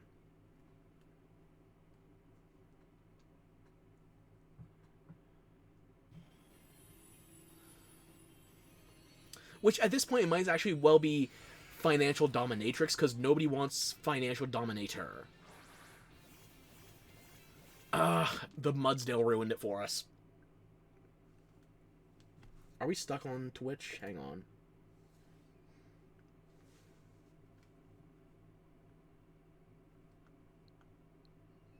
Okay, we're back online. Okay. No, never heard of that. It's basically the whole pay piggy thing, where it's like, I never see it for, like, men. It seems like it's just female performers, where says who I would like to have one. I'm sorry, my brain is in, like, 3 different places. Just, Buffer, damn it. I was never gone. Okay, then something... It wasn't a Twitch thing, then it was OBS, because my OBS, or one of these preview windows, was hanging. Isn't gifting a love language? That's the thing, though, with Findom, it's made to be deliberately abrasive, where one partner uses abusive language and shaming tactics, and the other partner responds with an excess of material gifts.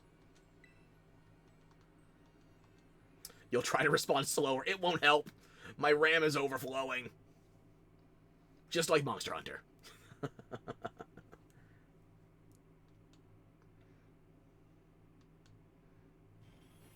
Maybe I just don't get Findom in a certain way, because I'm always used to being the dominant side, not the submissive one.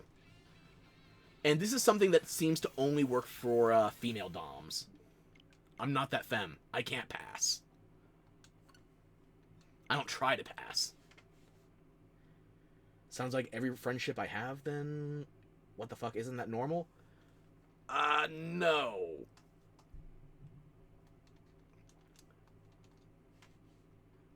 Docking slang.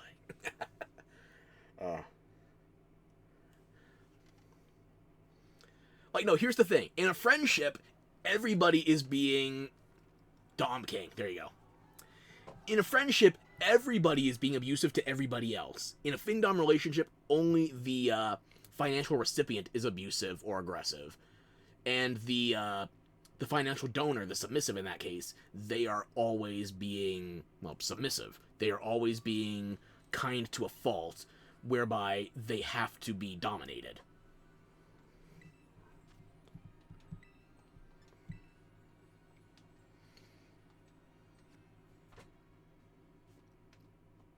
Nobody in my friend group is that submissive and or financially fluid.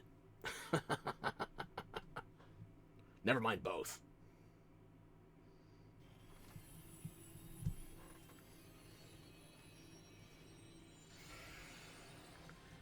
Okay, we got the Tauros, we got the Garganackle. What's the last one? Sylveon?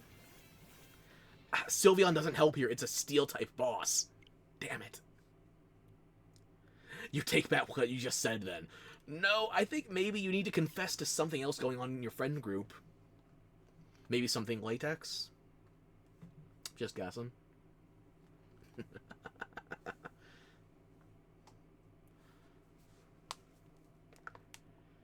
I do have Professor Pilk's video pulled up in another tab if I need to show this raid being successfully done.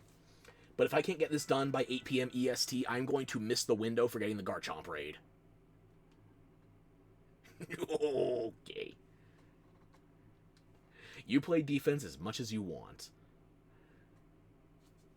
I should take a page out of that book then, because I'm getting my ass handed to me by a Metagross. Metagross has not been this good since... Not even Gen 5, probably like Gen 4. Jesus. Do I have to go back 15 years or 18 years?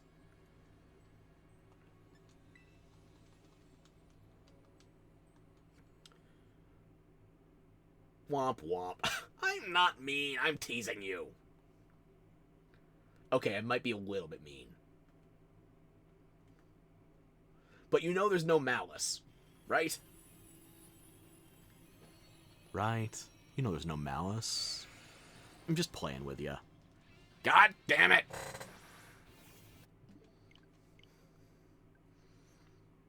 The Drifblim could have been helpful. But unfortunately, everything else.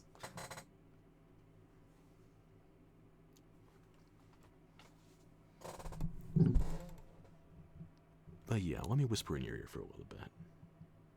You'll see about that?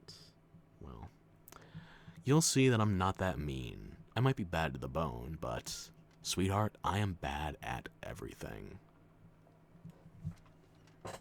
Stop whispering in your ears. Okay, okay.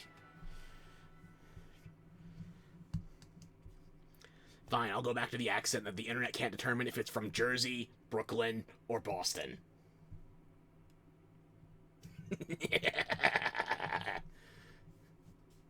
You don't have enough panic buttons for me.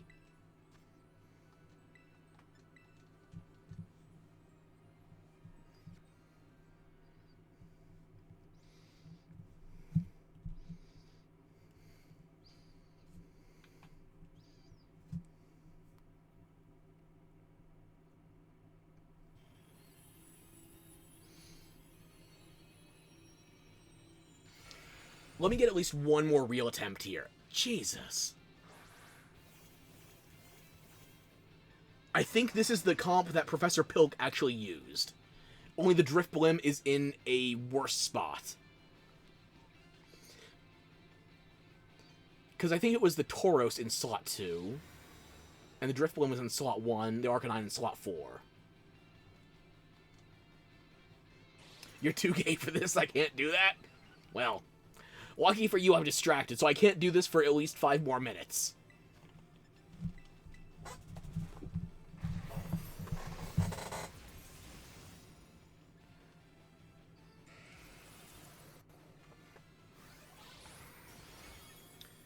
The Drifblim is half flying, so that does give it a partial incentive to go for the Thunder Punch. I'll go Flamethrower, the Arcanine will go Flamethrower. Drifblim doesn't have a damage-dealing fire move at this stage. It should just have Will-O-Wisp for a burn. That'll help us once the shield is down, but nothing yet. It did not go Thunder Punch. Arcanine did not burn it either. Fuck. This is a dead run. Locking in? Oh. You say locking in just as I say dead run. I'm too much of a pessimist for you.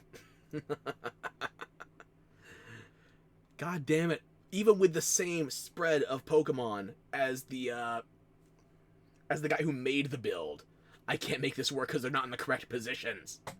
Fuck. What I need under ideal circumstances would be Gardevoir slot 1, Staraptor slot 2, Arcanine slot 4.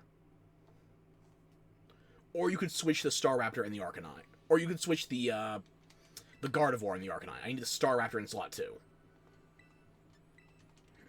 Usually same though, but one of us gotta be positive in this one.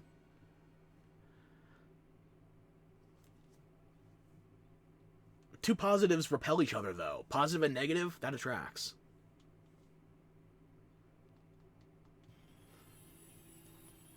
Or am I saying that a bit too loudly? Would you like me to reiterate? Fuck! No, I know, that's the thing. The ideal team comp is way too rare. That's why when I did this offline, it was just attempt after attempt after attempt. Then I did it online once, and with a team, yeah, this build works. This seems like a good multiplayer build. It's satisfactory in multiplayer. But offline solo? No. Just no. And, the YouTuber, I just said his name, Pilk, Professor Pilk. The big difference between my implementation and his is that he showcased the stellar version of the build versus what I'm using right now is the ground. That's what you're saying, you're taking one for the team? Do you think you could take a couple of Meteor Mashes so I have time to set up? Don't worry, it's just a 4-legged supercomputer with a jaw big enough to eat a car. I think you could tank it.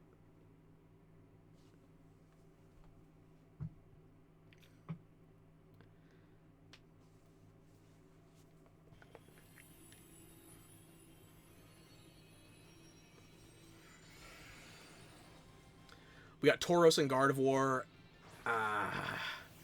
The Dunsparce, we might get lucky with Paraprox, but we have no chance of a burn. Unless we get it off our own Flamethrower. Sure, you know a couple people? Excellent. More meat for the grinder.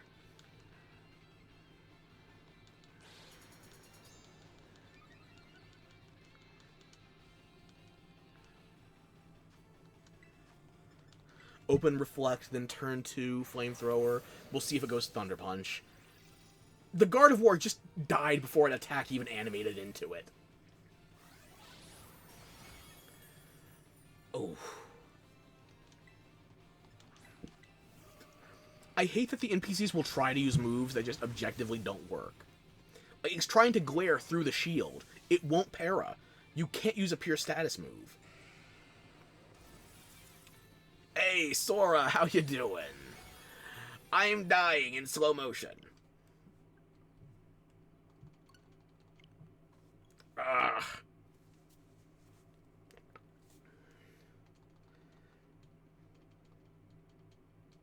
I have 12 minutes to make this work before I defer to a YouTube video. Just to show that the build does still theoretically work. Your last day before going to work far from home? Oh, you miss your home PC.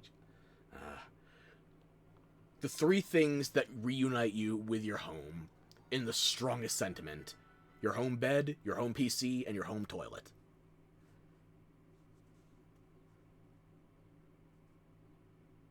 And the sad part is you give them all shit when you're at home. It's not until you return that you appreciate them. At least you come back for the weekend, though. True.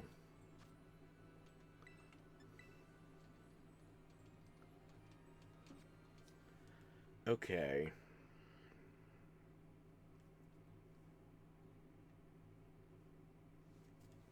Heimscheiber? I don't have one of the letters on my keyboard. I'm not sure what that says.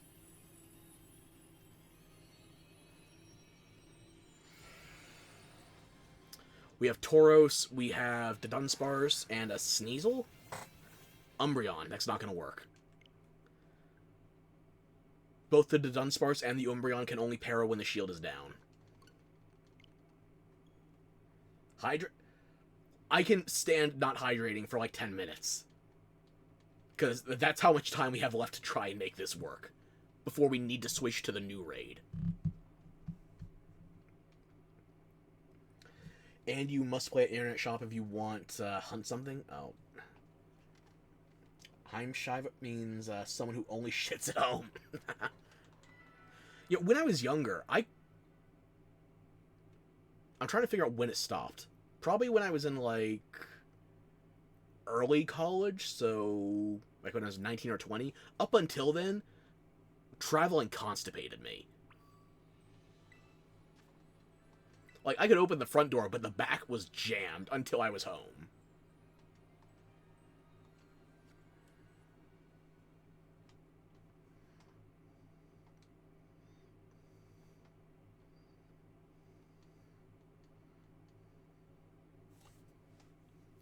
Now, however, the floodgates are wide open.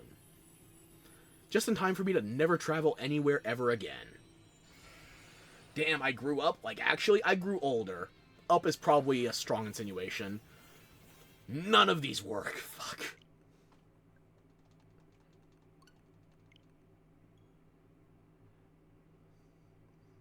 Yeah, I didn't mature, I just aged. Surprise, surprise. No surprises whatsoever. Oh, what's that quote? The secret to staying happy is growing older without growing up or grow... I'm going to butcher the expression. I can't even remember because I'm distracted. Good, just wanted to say, because ain't no way I'm mature. Demonstrably. Hundreds of hours of evidence. When was I settled on the Gormagala Hunting Horn build I was using in Wilds? After I got to 69% affinity. It's like, would I have been better off going for 90%? Yes. Objectively, that would have been a superior number. But I like funny number. Don't you bonk me, I'm right!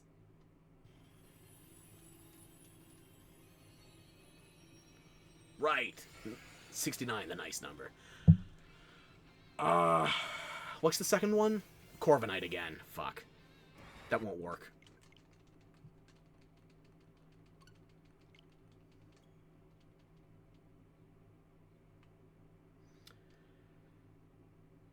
Baby girl, the delay. No, 69 is better. There is one number that might be better, 88. In which case, you think 69 is good?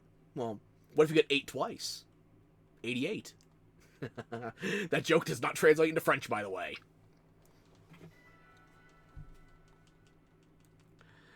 Can I just hate French for a moment here? Why the fuck is 80 in French 420s? It doesn't even have anything to do with herb. It's just them not knowing how to count.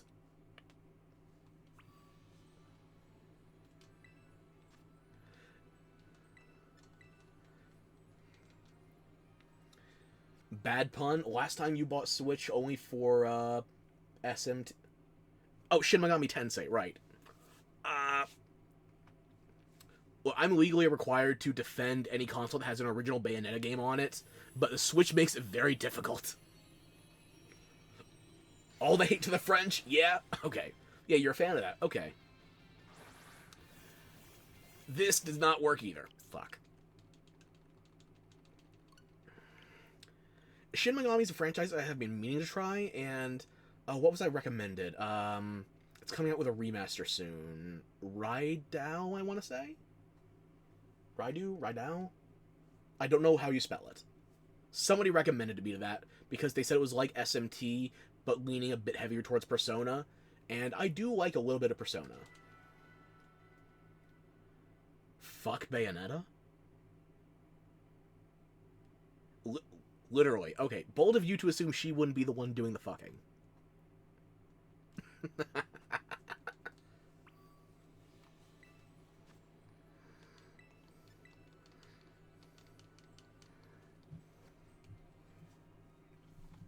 Then again, she was in a coffin underwater for centuries, and when she woke up, she ended up in a nunnery. She talks a big game. I don't know if she actually fucks.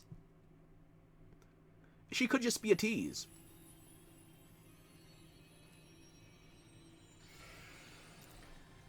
We got the Tauros, the Garganackle, and the Haxorus. Fuck. The Persona you enjoy most is P3, you skip P4. I think my first Persona was Persona 4, and I got Golden on the Vita. Persona 4, like, not Golden, the original release, that was on PlayStation 2, right? Because my first Persona was on the PS2, I remember that much.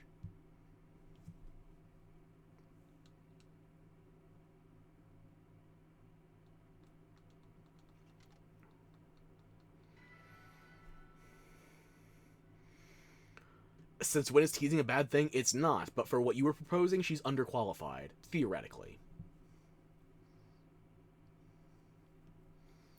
She has some proportions that could be described as either terrific or giraffic. Not a lot of in between. And I'm especially saying that about in between those legs.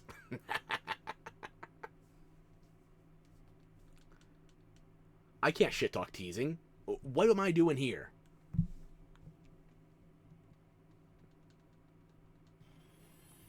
But especially Bayonetta 3, where they try to go more into that magical girl idol motif. That Bayonetta... I'm sorry.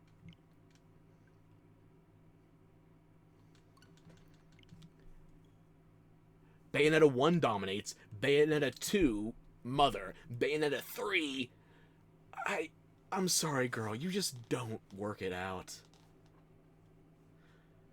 Don't I dare... Did you play Bayonetta 3? I did. I'm probably going to start a new save on the Switch too when it comes out, see if that helps the performance. Because maybe I didn't give it a fair shot. OG Bayonetta is the best?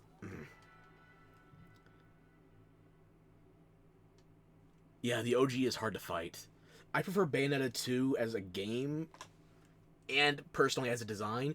Even though Bayonetta 1, I do love the Beehive Bouffant. I love the red accents versus, like, the proportion of silver and gold in the outfit got swapped between 1 and 2. And also blue is more prominent in Bayonetta 2. I'm more of a red fan. But Bayo 2... Bayo 2 just... serves.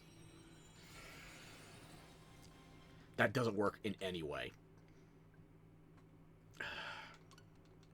A Dunsparce, a Sneasler, and a Heracross? No, it won't work. I think we have 2 rolls left, and if I can't get it to roll, then we're just gonna have to go to the YouTube video. Serves cunt? Yeah. And if you go to Bayonetta 1 and 2, surfs cunt as well.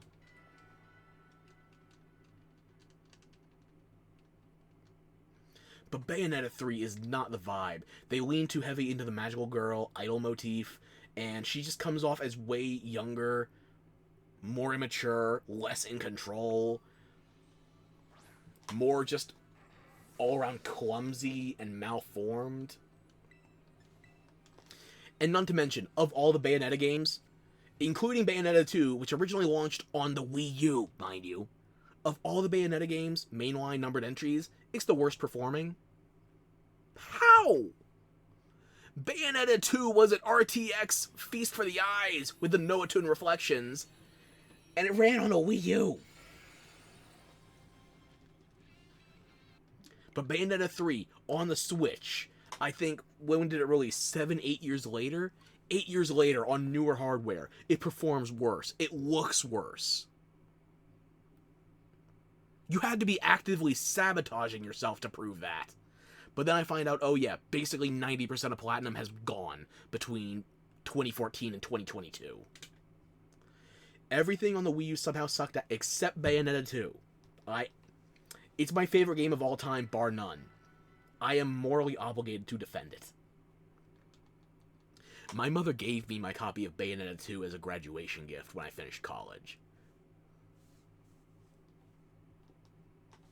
You found me another emote?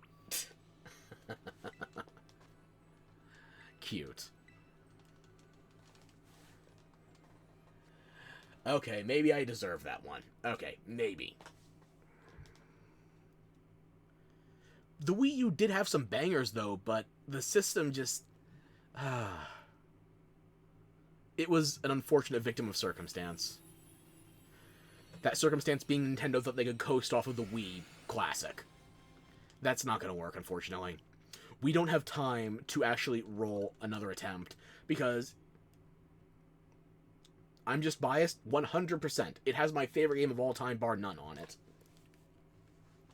You could say, well, technically, Ferox, Bayonetta 2 on Switch is better, the better version. Yes, but my mother also gave me my first copy of Bayonetta 2. And Bayonetta 1 was already in my top 10 favorite games of all time. The sequel just came out to win. And so many people that I know prefer Bayonetta 1 over Bayonetta 2.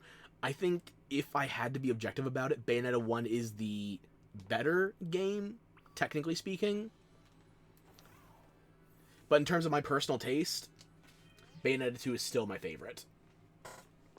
No, I'm right. Obviously. Always. There was never any doubt. Unfortunately, a successful raid attempt would take us at least 5 minutes, probably closer to 7. So we actually don't have time to do one more attempt, even if it succeeds, before we lose the raid. So I'm going online, I'm getting the Garchomp raid, and I will defer to a YouTube video of Professor Pilk showing you that this raid is possible with this build.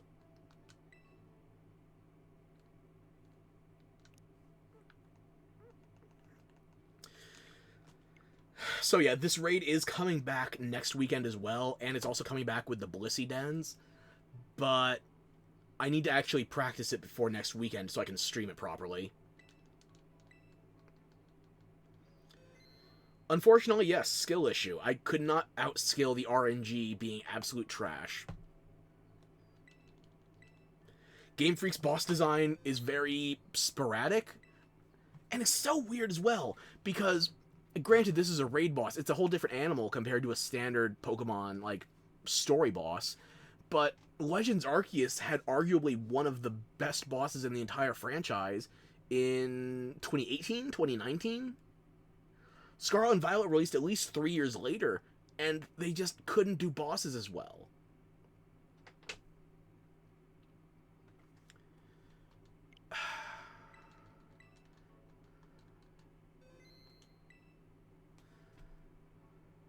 Okay, so let me pull up that video. There we go.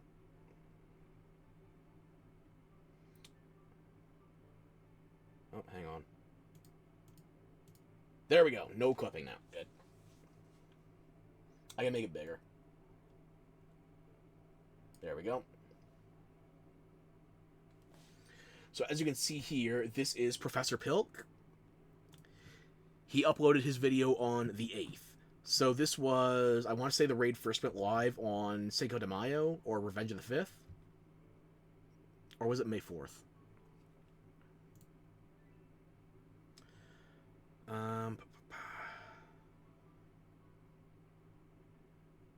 No, the raid did originally go live on May 8th, at least in my time zone. So it would be officially out for everybody on May 9th EST. I don't know the UTCs, so.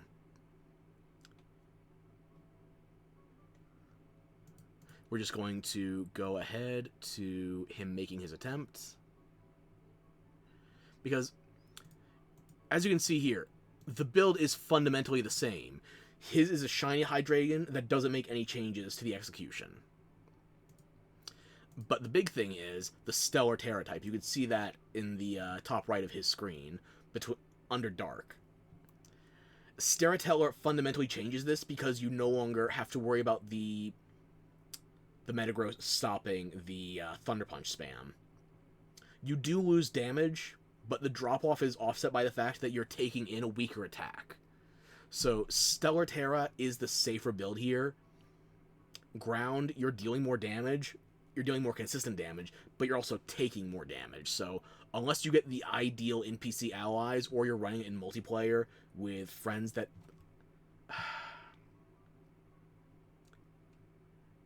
The important thing is the amount of damage the Metagross is dealing and your limited options for mitigating the damage. Tera Stellar is safer. It's more consistent. So let's actually get into showing his attempt.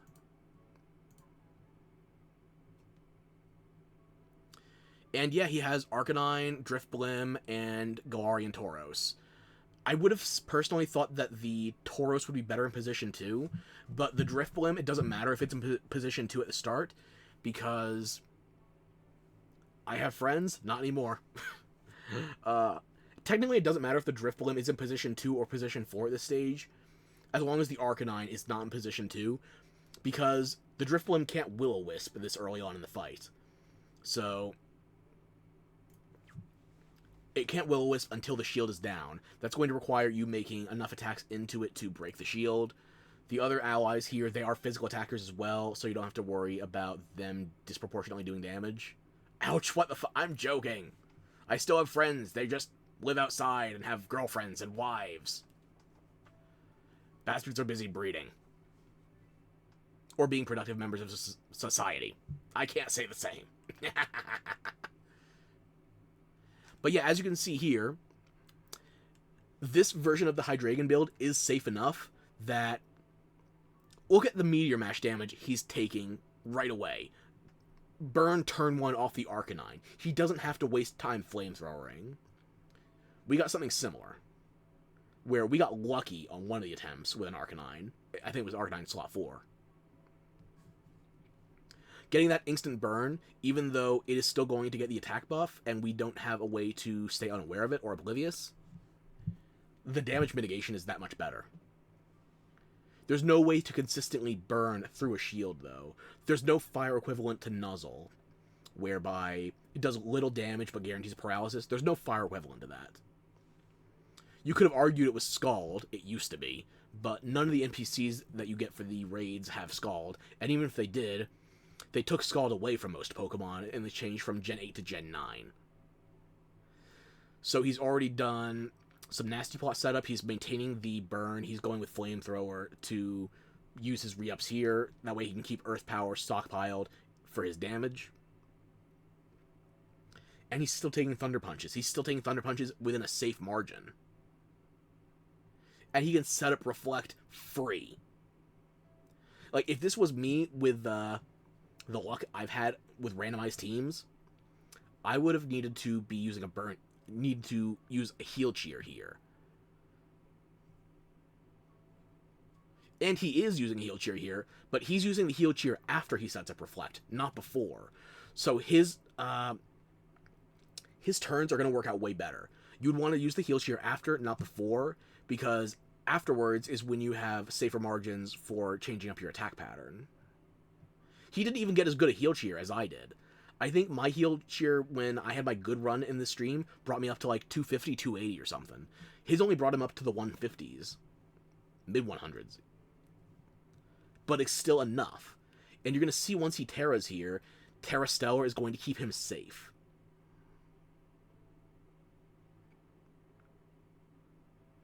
He doesn't even go straight to Earth Power. He goes Tera Flamethrower.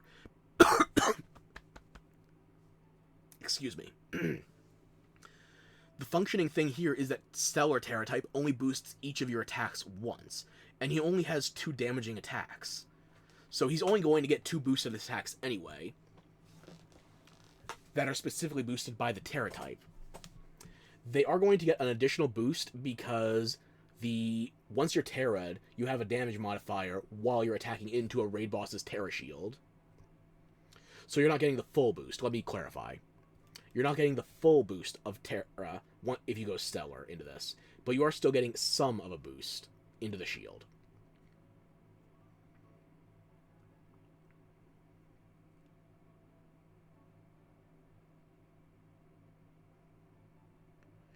He's not even heal sharing through the paralysis right now because he's going to get a free turn to heal another point.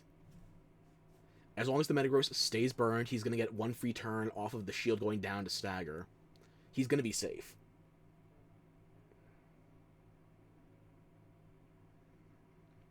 So this is when he needs to reset his nasty plots, and fortunately, he gets the stagger on this turn, so he gets a free turn to heal. Heal Cheer is your only way to cure status ailments, or non-volatile status ailments, when you're in the middle of a raid, by the way. Because Tera raids, they're so goddamn stupidly restrictive. Not only is it your only way to heal through non-volatile status conditions, paralysis, burn, poison, freeze, sleep. Sleep can wear off. Freeze you can defrost. But between burn, paralysis, and poison, it's your only option.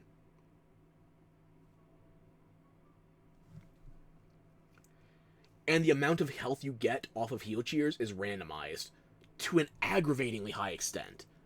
You saw it today. It was the difference between me taking 1 attack and taking 4 attacks, the amount I was getting healed by that cheer, and there's no way to control it. Like, I've not seen any reasonable RNG manipulations, at least not that can be executed by a human. And even then, they're still not foolproof. If there was a way you could... If you can't even TAS cheers for reliable healing proportions in this game, it doesn't work. Maybe that's me being pessimistic. It is my specialty. But if you can't even TAS heal cheers, then you don't have reliable healing. You have a chance to heal against a raid boss that is designed to be unfair. I don't like that. And as you can see here, at this stage, if this was us using the ground Tera version of the Hydreigon, the Metagross would not be using Thunder Punch. It would be going to Zen Headbutt here. But because Stellar only influences your outgoing damage, it's not going to influence the defensive resistances you have. You're still immune to Zen Headbutt because you're dark. It's not going to use Meteor Mash on you based on the accuracy levels. It's going to keep using Thunder Punch on you because you're not a ground type. You're not immune to an electric attack. The price of that is paralysis procs. If it paralyzes you 4 times in the raid, you can't heal cheer 4 separate times. You just have to tough it out and try to not get unlucky if you get paralyzed 4 or more times in the raid. You don't get a choice. So that's the biggest pro and con between Stellar Tera and Ground Tera. If you go Ground Tera, you can't be paralyzed after you activate it, unless you go down and then bring yourself back online as a non-Ground Tera. I don't like it. I got this build to work when I was online, but not offline, and you saw me butting my head against a tree for, what, an hour and a half here? Even with a good team option, it still isn't reliable. Because there's too much that's just not under your control. Random crits, paraprocs, whether or not you're... Oh my god.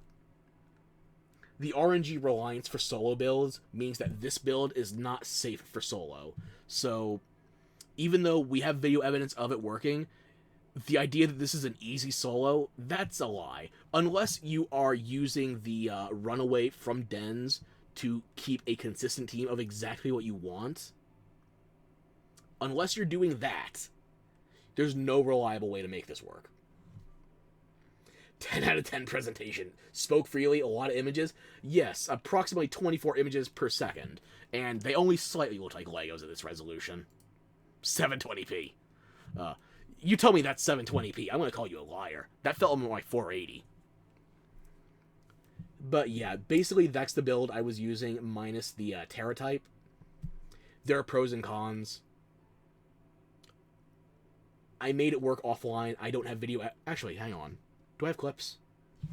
Maybe I do have video evidence. Hang on.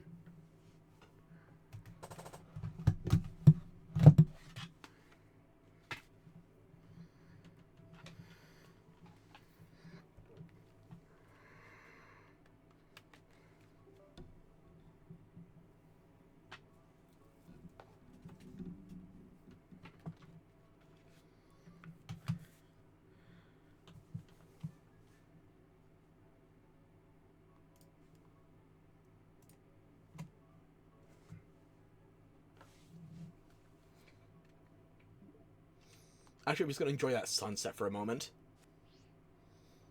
Nice and orange, just like Scarlet version should be. Okay, that's enough of that. Go away. You know, I don't need you either. Go back to my room. Don't forget to water. Okay. While I load up my my Switch back up for captures and shit, I will hydrate.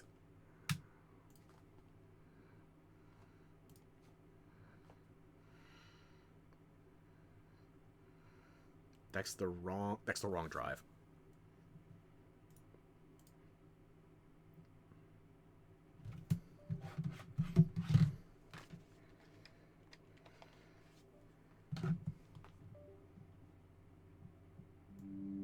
Windows noises.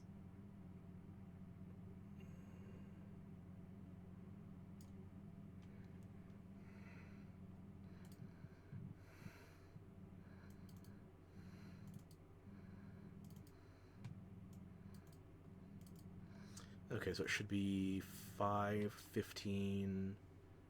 Okay.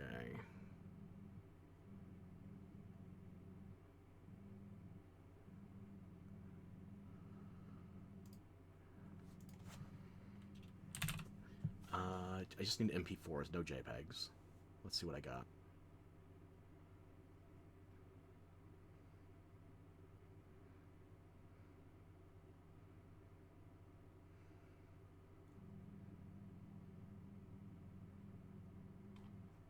Is this in reverse chronological order? I think it might be.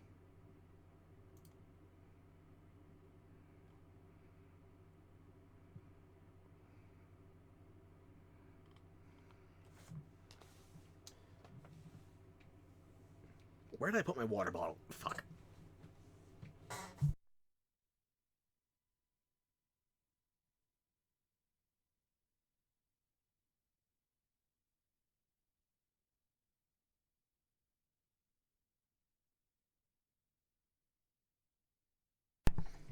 Okay. Now let me just see if I can bring this up properly.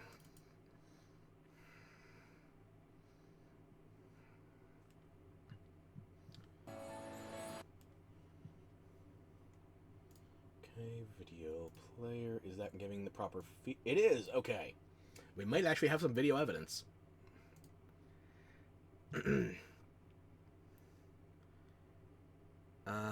Let's see.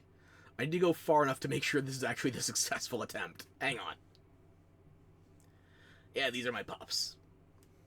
Edith and Wyborough. Or if you prefer, Eddie and Wide Boy.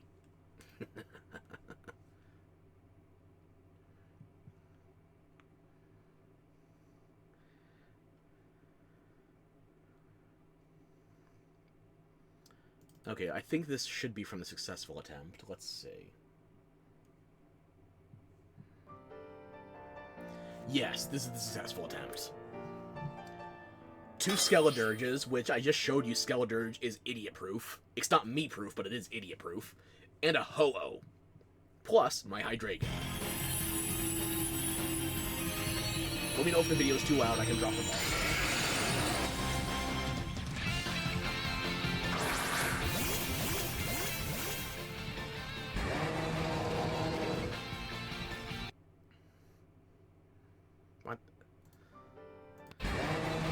Oh yeah, that's why I didn't want to use this damn footage. Because on the Switch, you can only record for a maximum of 30 seconds. Unless you're not using... This is why I have a capture card. Because the Switch is arbitrary bullshit. Like, if I wanted to record on a PlayStation, I could record basically indefinitely. But on a Switch, 30-second chunks. Take it or leave it. The only way you can manually do shorter is if you trim after the fact, or if you specifically refresh to the home menu, and then you go back in-game and start recording immediately after you go back from the home menu.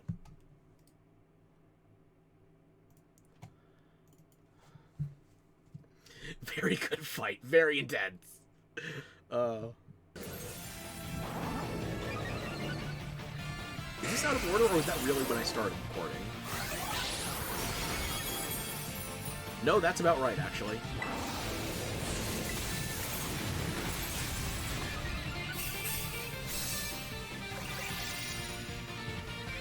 So yeah, I put up Reflect, and then I did the Defense Shear. That's good for 3 turns. The Ho-Oh is a flying type, so that would slightly help the odds of getting Thunder Punch in here. But frankly, the key ingredient is just keeping the rest of my teammates alive. And I'm not running a life bar. I'm not running something where I can give them a heal. I can give them Reflect for a defense buff. Other than that, I just have to use my own heal cheer. That's all I can do. But as you can see, I've gotten to this point, my Hydreigon did not go down.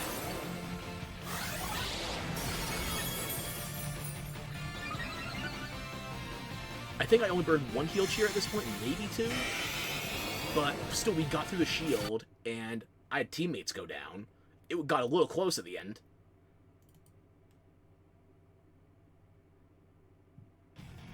We still didn't lose so much time that we couldn't clear. Like, I was using Flamethrower, the Ho-Oh was using Sacred Fire, we kept the burn on it, we were reducing its damage. Meanwhile, the 2 Skeletons are just Torch Song Will Burr.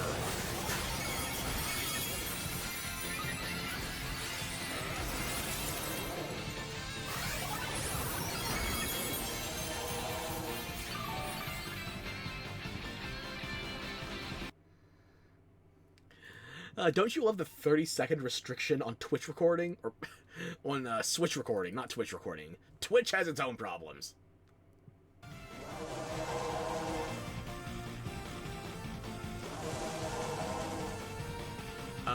Was I waiting for something here, or...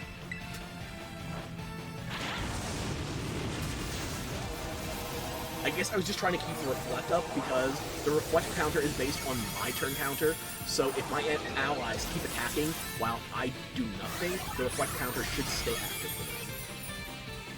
Because it doesn't want to desync the counters for the person who set it up versus the other allies. And at that stage, you saw, health was basically empty. But still not 0.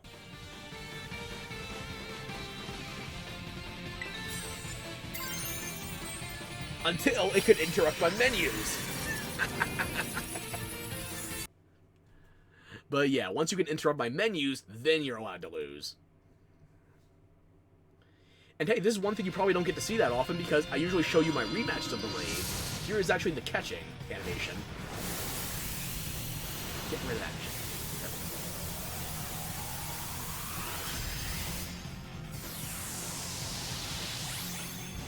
You have Toby Fox doing the music for this one section of the game, the Raid Dens. You have the best catching animation, and the most unbalanced bosses I can think of, at least since Dynamax Dens in Sword and Shield, which was literally 3 years prior, so maybe it's not that bad, but it feels bad. But yeah.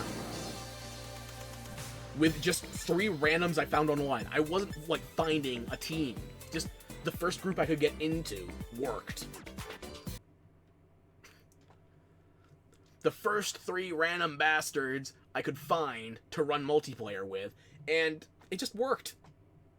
The Hydreigon never went down. And this was designed as a solo build. It wasn't designed for multiplayer like this, but it still works. It works way more reliably than trying to run this solo. Maybe that's just because I ran Tera Ground instead of Tera Stellar. I don't goddamn know. Ugh. Let me get rid of that window. Okay.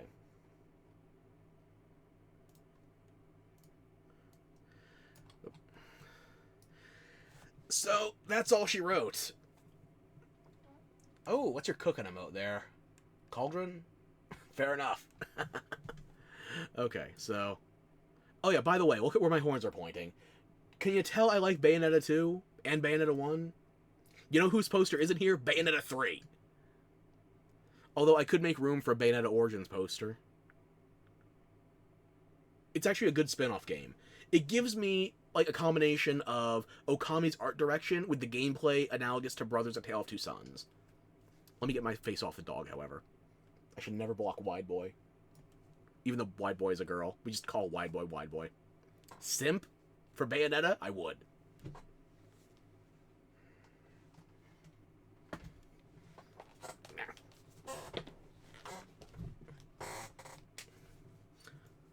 You know, I'm just gonna throw my controller. I'll find it later. Yeah.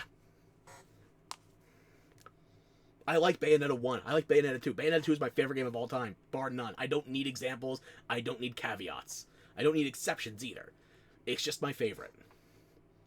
So when am I going to stream it? Probably an anniversary or a birthday or something. I don't goddamn know. It's also a little painful for me right now with my goddamn arms. Need to get my tendons back in one piece each. Not one piece total. Because one tendon for my entirety of my arms, that's just going to stop me from playing altogether. Although Bayonetta does have a one-button mode. I could probably make that work. You know what? I will simp for Bayonetta. Sure. Although simping is more implicit with desperation to fuck. And frankly, I don't want to fuck Bayonetta. I want to be Bayonetta.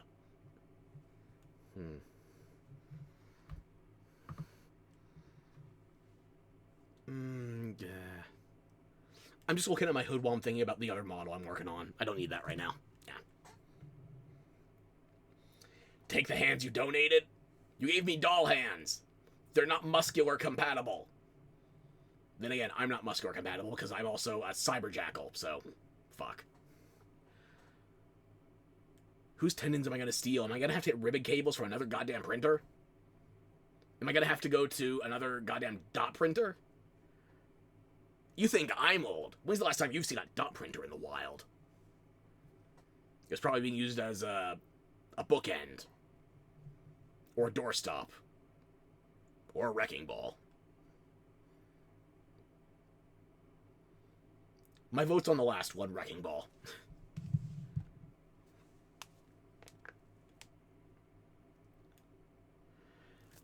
Yeah, that's basically all I had planned for today. I showed you one build that works and one build that worked past tense. I have video proof. It worked once. Total. Ever. And I have some other guy's video that I can point to prove it worked twice. You don't know what I'm talking about, but sure. Or walking about, sure. I could go into details on various types of printers. I did work in design, advertising, marketing type shit, so I do have probably more knowledge of prints than I should, but really I'm just talking about my own aesthetic components. The CMYK, CMYW, or I leaned a bit heavier on the purple than I planned on this model. The CMYP. Wait, CMYP. That is a very... It's a bastardization of it, but it could be an anagram for simp too. CYMP. Simple and clean.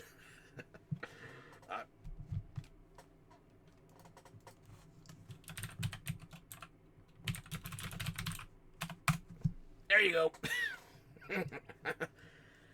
You thought my puns were bad when I spoke them aloud. Now they're tainting chat as well. You can't escape my nonsense. It is perpetual. It is inevitable. But I guess as long as I do have you here, I could pull up... This might crash something if I bring up Krita because of the size of the file right now. But I might as well show you what I'm working on.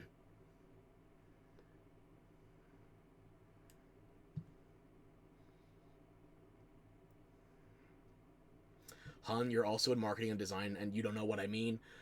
It depends on how much actual, print media you interfaced with. And I guess also your age, considering when I entered it versus when you're entering it.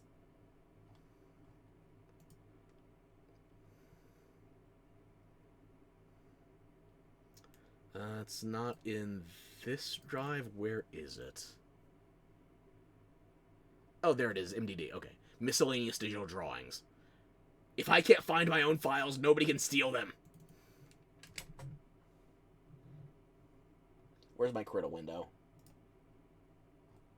Okay. Ferox Chibi. Hopefully this opens with the correct properties.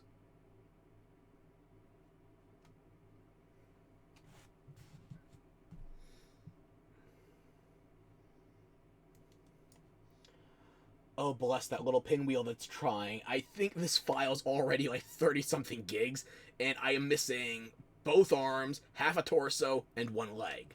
And my tentacles. I haven't even finished the head yet. I'm still missing eyes and a mouth. Never mind clothes.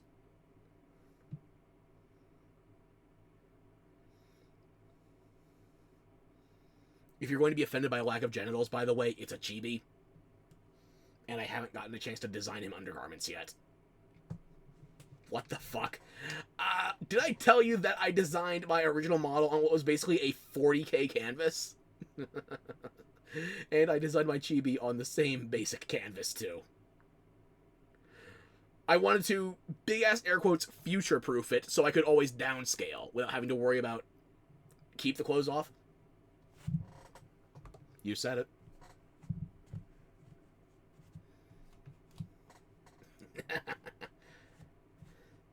At least I won't cover all the hard work. True. Waiting for image operation to complete. The bar is still less than half full.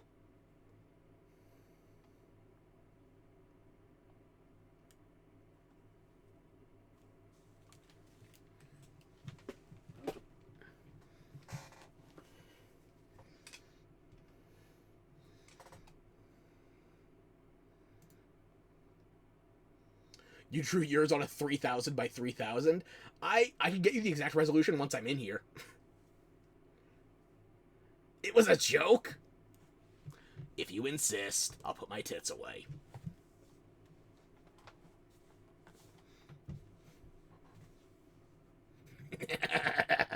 I wonder how long you're going to be panicking with the delay. Okay, the bar jumped. We're at about 80% now.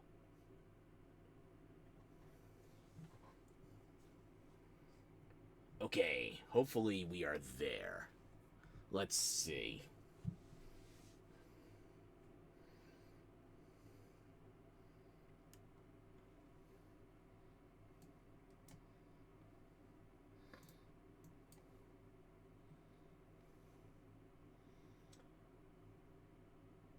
It was 24.8 gigs, and then I decided to return the opacity to the head, so... Yep, that's, Hang on. I can't see where this is in the preview window. Let me just move that over there. Move me over here. Hopefully that makes things a bit more visible.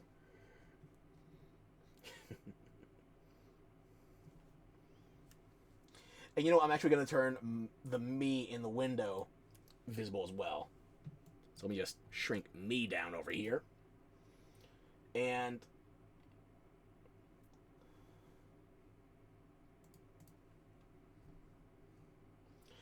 way too dedicated. Look at the resolution up here. At the top, I go over 14,000. And over here, 21,000. So yeah, it's like half of a 40k, but still. The size of this fucking canvas. Because I figured it's easier to downscale than it is to upscale in the future.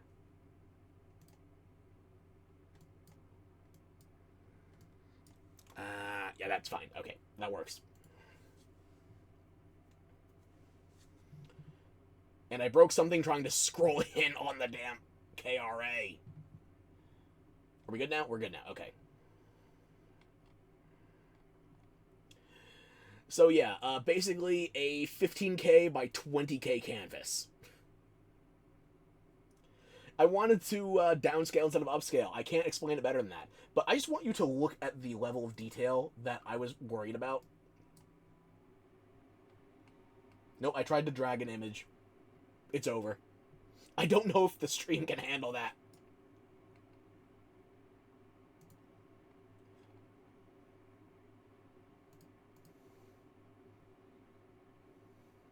It's trying to transform. I didn't even transform. I'm just moving. That's how overblown this goddamn catastrophe of a file is. And it's actually going to end up bigger than my default model unless I significantly optimize the layer system. Because just on raw contents of the screen, the chibi model is actually filling more of the same canvas.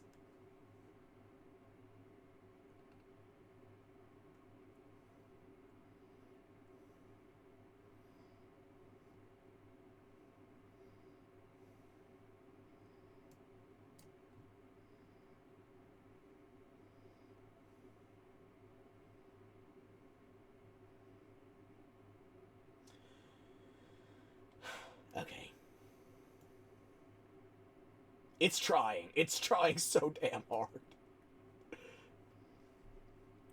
Okay, this is about as close as I can make it work. Okay.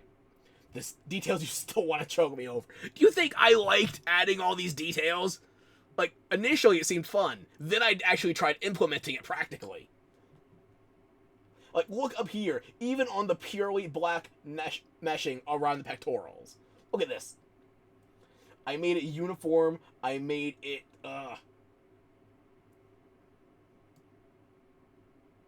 And you can tell I redrew the ink gauges and so much of the rest of this because I had to have thicker lines for everything. I think it's just these, the orange to red gradient for the internals of my slot in front. Those are the same. And the belly button is the same, but bigger. Like, you can tell I made it bigger because it's got some, loss in quality here with the pixelation. But everything else I've been redrawing manually. The long way. The hard way. If you didn't like them, why make them? I thought it would be fun at the start, and then I was too obsessive to admit I was wrong. You will never draw those bits. You shouldn't. I shouldn't. But I'm already committed. And I mean that in both senses of the word right now. Both obsessive and straitjacket. Like, look at the differences in the muscles.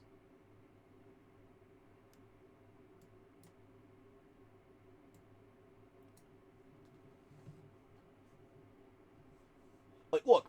Can you see my cursor right now? I don't know if you can. Hang on.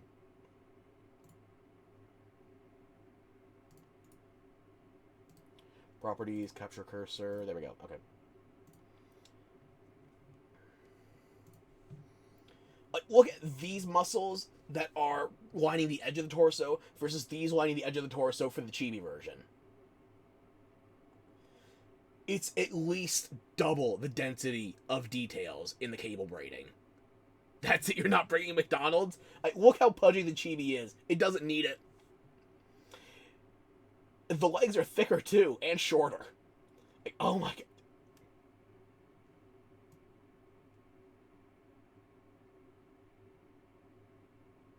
In case you thought I was being subtle about the saturation of detail, look at this. Look at the difference. You're making it even more painful? No. Here's the most painful part of it. I'm not using the chibi naked. I'm going to put clothes on it. Most of this is going to be hidden.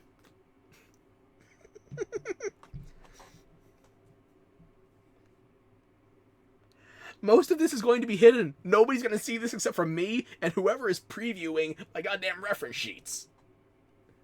All this detail is for nothing but killing my RAM. Because, you know, Monster Hunter didn't try hard enough on its own.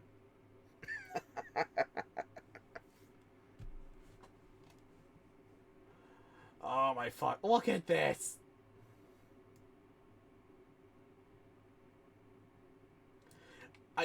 I will say this as a pro to my old braiding technique, because I was using things at a bit of a curvature and I wasn't always replicating the same angle. Like, here you can see I'm replicating the angles sometimes more often. Other times I have them going off on a bit of a branch. Like, say I've got a 45 here, a 10 here, give or take. The next fan art will just be the pose sketch for you.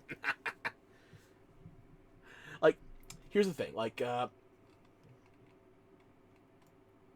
you can't see the full pubis here because that's below the abs, the ribs for the abdominal section.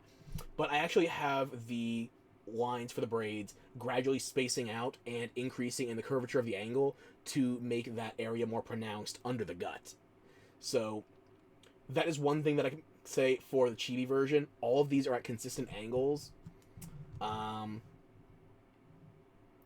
But the consistent angles do mean that there is less variety in the curvature if you want things to look more organic. But that's the thing. I made myself a cybernetic model. They're not supposed to look organic. These are cable braids. And also, you may or may not have noticed, these are not all braided in the same direction. I have diagonals going up to... I have diagonal up left to down right on some, and the inverse on the other. And I have them for each color.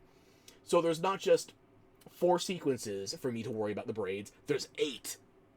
And I kept them consistent between the two models. So if it's like magenta is from left to right here, right to left there, and it continues alternating. The alternation is the same here. It's just higher resolution. Uh, I maintained the one-to-one patterns, like in terms of pattern arrangement, here to here. I just made them more dense in quality.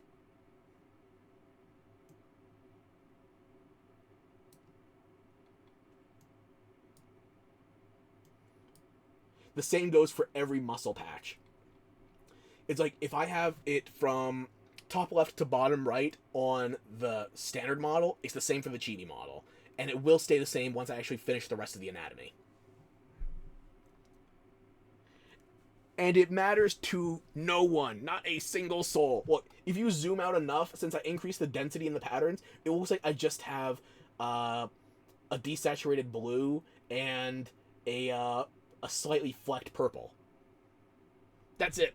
That is what you should do. If you're going to waste your time with fan art of me, of all fucking people, just make those solid colors. Do not do the cable-braided muscle tendons and fibers and oh the fuck. No. Or why?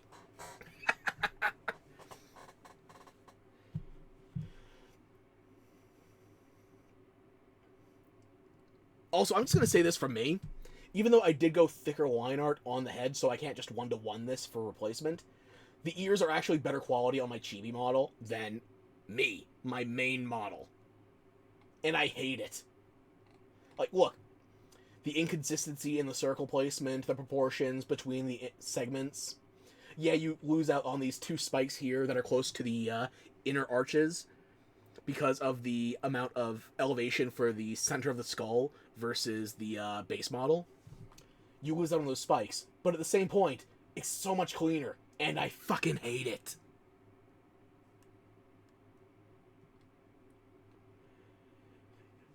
My air quotes best model is going to end up my chibi model just by virtue of the fact I designed it second. I think I think it bears repeating that this is the second model I've ever made. It is still deep in the weeds, and this is compared to the first model I ever made, which is my ugly mug currently yapping at you from the side of the screen. This miserable bastard gave me a month and a half of grief. I didn't even work on the chibi model for a full week. I want to say this was one day on the head, one day on the leg, and figuring out the goddamn patterns, and then one more day on this section of the torso. This is 3 days of work, but I don't have to do any original design stuff now, because aside from the proportion changes, I do have me to work off of. That said, though, taking out the design time is not going to take away all of the effort in this, because it's still probably going to take me another day or two for the arm and the remaining section of the torso. And after that, I can just mirror it and do some minor modifications to execute the effect I want. I have to do the arm, the hand, the foot, and the remaining section of the torso, including the neck. Most of the neck is covered by the chibi being a goddamn bobblehead, by the way. I'm still going to do the full neck, which is even more cable braiding. The neck is almost the most dense section of the body for the cable braiding. Like, these sections of the neck around the carotid arteries, that is the level of detailed density I was originally aiming for, but then, like I said before, I was aiming for differences with, like, the curvature and the angles of the lines, whether or not I wanted to have that. Like, look here. If I didn't mess with the curvature and angles, I would not be able to put a coffin in place of my Adam's apple. Is it necessary? No, I'm wearing a necklace. You can't see it. Between, like, the metal collar bands and the dog tags, you can't see that detail. But I put it there because I wanted it. It's my model, and, what's the line from the Maxor video? I think it was Ace Combat 7? I think it was Ace Combat 7 Maxor, yeah. It's my... It's my mental disorder. I get to choose the coping mechanism.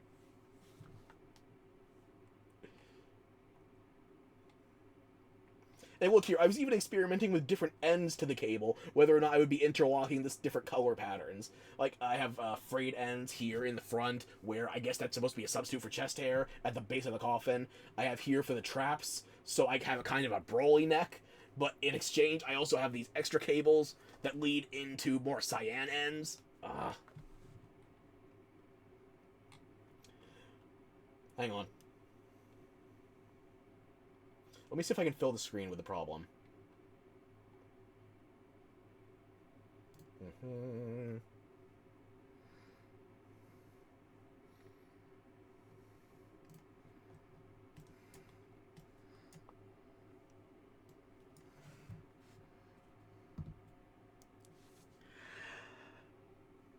This bastard that you can see presently, all 3 out of 1 of him, he is the source of my problems.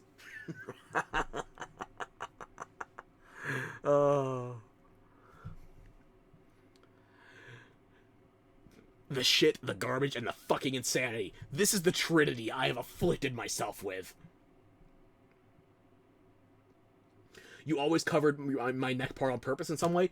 That was another thing. This was part of the design process early on. I didn't know if I was going to like all the detail I was putting on my neck, so I gave myself a popped collar and also the edges of the hoodie. I figured I could cover this easily.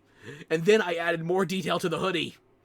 I added alternating Eyes of Osiris and Eyes of Ra, along with black and gray studs. I gave myself a hieroglyphic dog tag. I gave myself no less than 8 distinct leather textures for my bands. But I kept the base of my jacket pure black because I wanted it to look inky black, where I could just sink in my arms. And of course I have a face in my chest for the printer. I love Past Me for the amount of planning that went into this, but Past Me also hates Past Me, and Present Me, and Future Me, because of the amount of time commitment that had to go into all this. Like, this does not just happen. That's what that's supposed to be? Yeah. Look, you see, the bottom half of my collar forms the brow line, giving it angry brows. You have the 2 lotus buttons forming the eyes, and then you have the mouth, which is the printer slot. And just to make sure the mouth didn't get lost in there because it was rectangular, I added the 2 wings under it, so it like cuts my chest in half. But that also gives you the demarcation of, well, kind of a smile. That's also why it's not just built into my jacket design. You can see here where the seams are. It's kind of tearing through to my chest. That's a part of me. It's not just the clothes. And also, that one stays generally, even if I go to my low detail model. Yes, that is what that's supposed to be.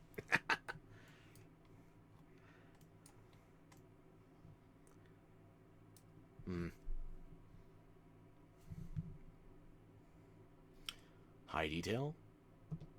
Low detail. Tentacles and weapons. No tentacles or weapons. But I also lose out on my jewelry and my shoulder spikes.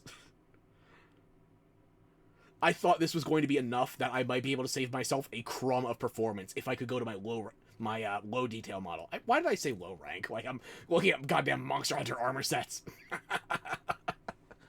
Fuck. Fuck. Why didn't I say anything? I still don't understand why you're doing fan art of me, of all fucking people. Why am I gonna interrupt? I'm not gonna interrupt you making a mistake of choosing me.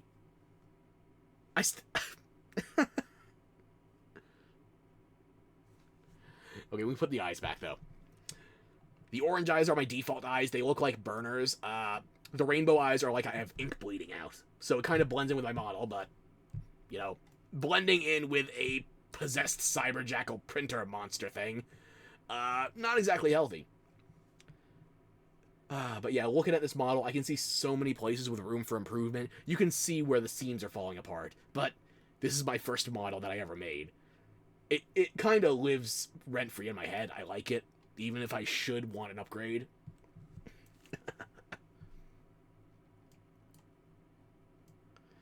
But yeah, one other thing. You see the striped scarf-looking thing around my neck? Shut up and don't question your decisions. Okay. You see how the additional the additional fabric appears under the lower half of my collar when I have the hood up. It's because I'm pushing the fabric forward that is around that section of my neck. And unfortunately, this is a problem that is my fault. It's not the rigger's fault. Unfortunately, because of this, I can only make the light shine through the correct sections of the hood if I'm sitting very still in a specific position. Otherwise, you lose the light highlights and you get sections of just cabling and opaque face shining through instead. You did that on your own all the time. Okay, well, I guess the fight is over. No more boss here. We can both be pessimists.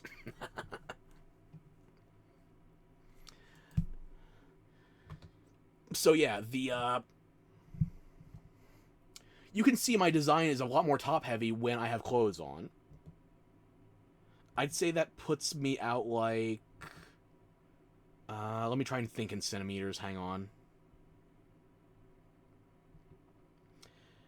Like, if we're just looking at, like, shoulder to shoulder, that gives me, like, an extra 4 to 6 inches of protrusion?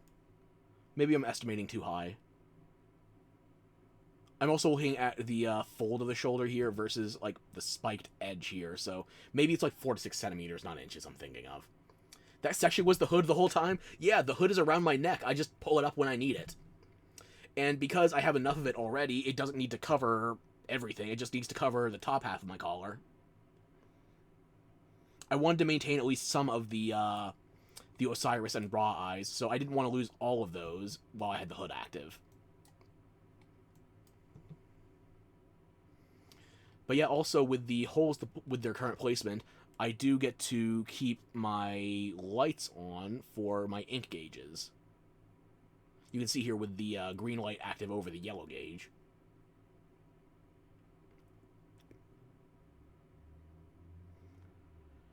But yeah, this is a problem with the way I organize the layers. It's not the rigger's fault. Where you can only see, like, these blue highlights between my cables here. Those are lights, so those only shine through with the hood if I have a very specific position.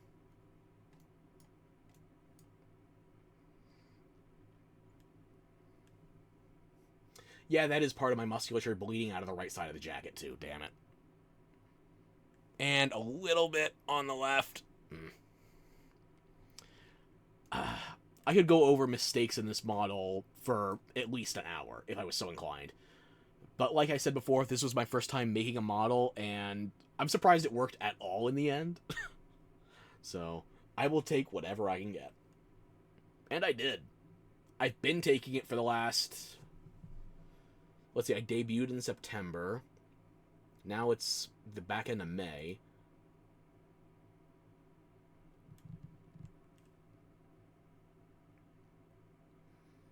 I've been using this model for 9 months. Fuck.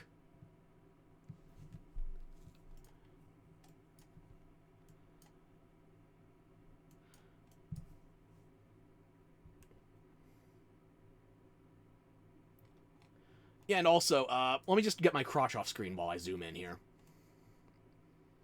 Like, look at the amount of detail you lose. Is OBS crashing? This doesn't seem to be an OBS problem. This is a Twitch problem.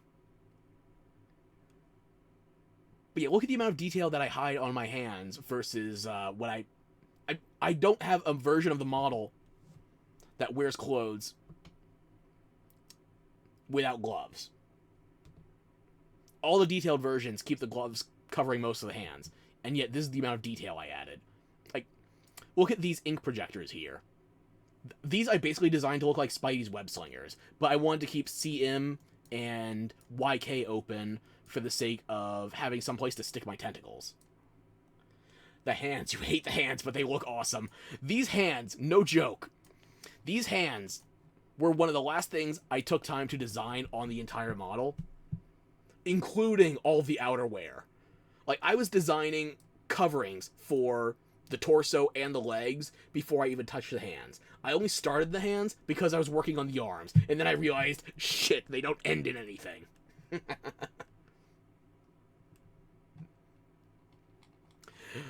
I took longer working on these spiked gauntlet. I spent longer on these hands than I even spent thinking of these spiked gauntlets. Should have made a stubble.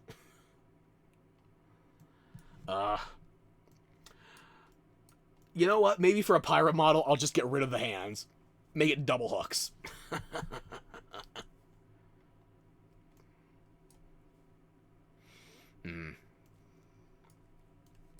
I guess if you have any questions about my model, now's a good time, because this is all we're talking about. Let's see. Both of my my shin guard and my knee guard, these are both hand weapons, or this is a shield. But this is also Knuckle Duster that I'm currently using as a knee guard, because it just slaps on top of my knee brace.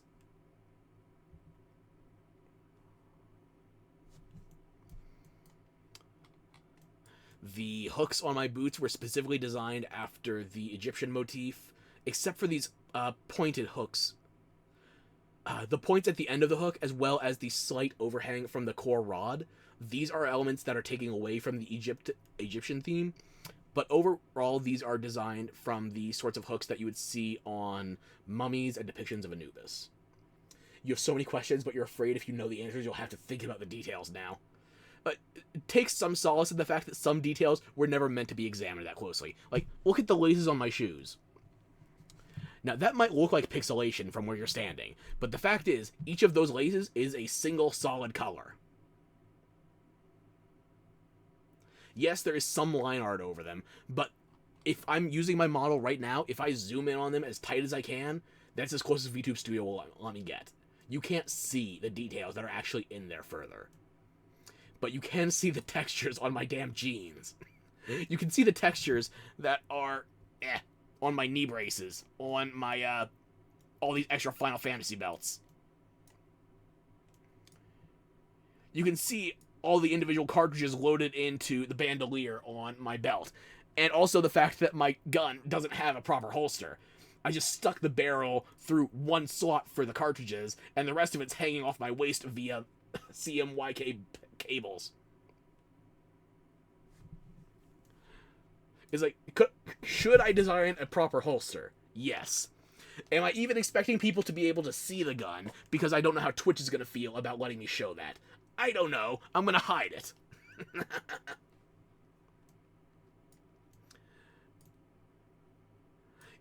Like, did I need to specifically add USB-A and USB-C as well as double auxiliary ports to the open sections of my gloves over my thumb?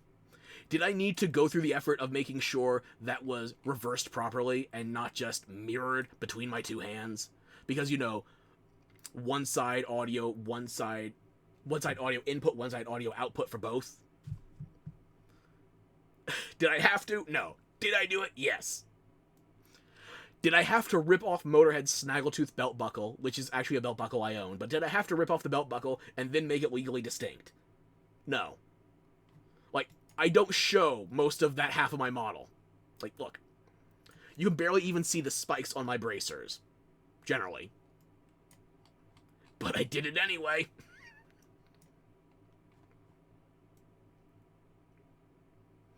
Did I have to... It's most obvious on the boots, I think, but where else was it? Oh, actually, you can't even see the other button I did it on. You can see it on my boots, here, where I took the common Egyptian hieroglyphic for the lotus blossom, and I integrated it into the wolf pattern for the logos at the top of my boots. But where you can't see I did that is actually the button fastening the top of my jeans. You can't see that under any conditions, because if that's not hidden by my belt buckle, it's hidden by my belt, and it's also under my jacket. You will never see it unless you go into my reference sheets. But I did it. Because I could. It's like, oh yeah, I also have the Egyptian glyph for heart here. I have the Egyptian glyph for feather here. I'm covered in onks. The symbol for papyrus. So I have papyrus on the upper half, and I have lotuses on the bottom half. KMS, don't kill yourself. I'm too closely designed with Anubis in mind. If you kill yourself, your death is going to be my responsibility, and I don't want to deal with that right now. I don't need overtime.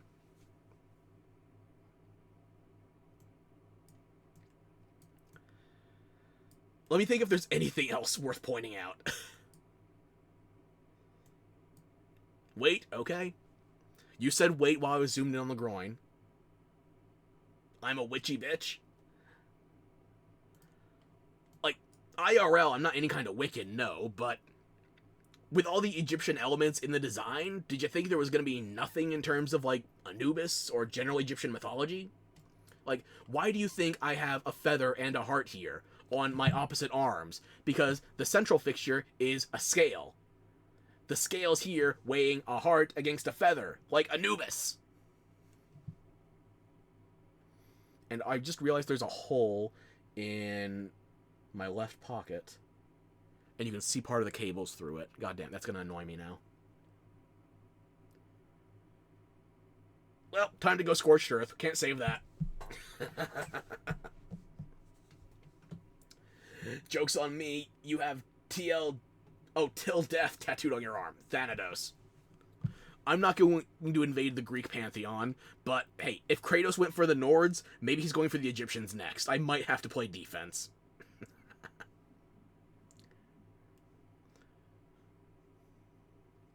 And also, here's one more thing. I was going to zoom in on my dog tag, but the more important thing is actually my soul patch here. You may or may not notice what this looks like. In fact, I'm going to keep my mouth shut for a bit so you can actually give it a good quick look here. See if that resembles anything.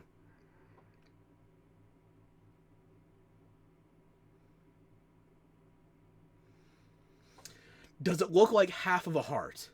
Does it look like a bisected human heart that would be weighed, split down the middle, like on scales? Furthermore, does it also look like it might be a bit of an abstraction, but still a bit of a cow skull, a cow head, even?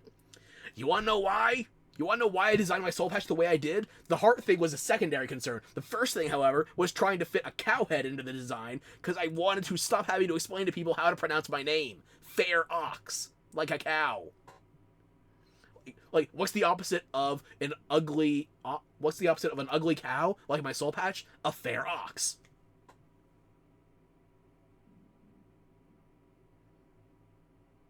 Yep. I love and hate how much time and effort I put into this design. I don't even have to explain the fact that Ferox is a Latin word. No, I don't have to go into, like, Ark Survival Evolved references. I just have to point at my own face.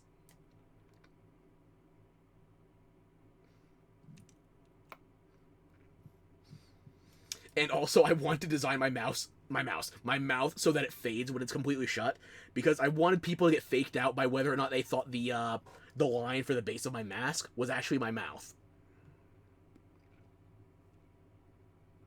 In terms of practically animating that baseline as if it were a mouth as a VTuber compared to what is actually my mouth, orders of magnitude of difficulty. But I thought it would be a fun fake out. And there's stuff in my design that I just couldn't implement because I couldn't get on the same page as the rigger in terms of actually making it function for the art layout versus what they needed for the file structures. Like, my nose. This switch was supposed to move up and down in accordance with the bags under my eyes because these are lenses. And they would raise or lower the lenses to put a filter over my eyes and also have the switch on my nose correspond with the position. And that would allow me to combine the lenses to configure different colors. Kill myself for real? Don't do that! Look at how much effort went into this model, and it's still falling apart. Don't do it. Like, look at the chain on my neck. I have seen better physics in Dead or Alive where they had to disguise the bounce physics as an age rating. I can't stop you? Are you sure about that? Because I don't want you to. I want you to come back. And you can't come back with a Ouija board. You have to come back alive. I want you to come back. Am I being clear? Am I being sufficiently clear? Good.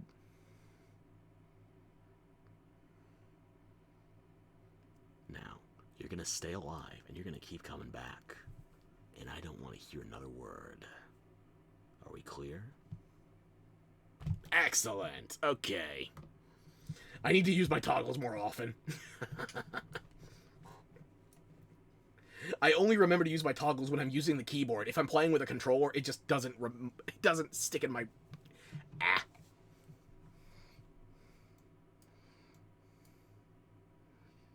Panic button, bad. It won't stop me. It's only slowing you down, not me.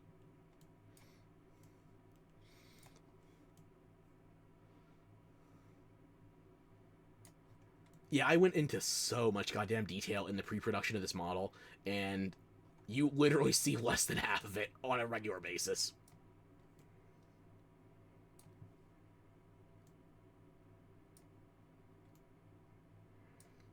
Oh, that's clipping. There we go. Okay, that should give enough screen real estate. Yep. Maybe a little more. Perfect. There we go. Okay. Well, that's all I've got for you. I've been working on this model, but I've only put 3 days into it. I have been spending a lot of time in bed, coughing, puking, trying to stay conscious, failing. I'll save you the gory details, actually. I've just not been doing that well. And when I wasn't feeling well, somehow my mother got even worse. You know you're truly desperate when you come to me for bedside manner. So, my mom's doing better, though.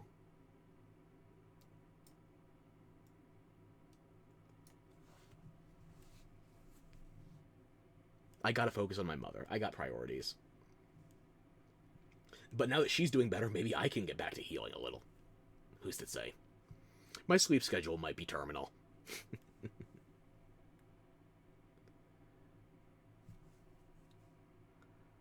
I don't need to save this, because all I did was move shit around. So, do not save. No. I said no, didn't I? Why are you... Okay, there you go. I said no. What did you save? What did you do? Uh-oh. God damn it, Krita. Actually, no, I can't be mad at Krita. It's better than what I was paying for it with Adobe. And free. If you can, pay for it. Show them support, but you don't have to. You get more than your money's worth. I think the price you pay for Krita is less than 1 month of the Adobe Creative Cloud, or Adobe Creative Suite. It's obscenely worth it.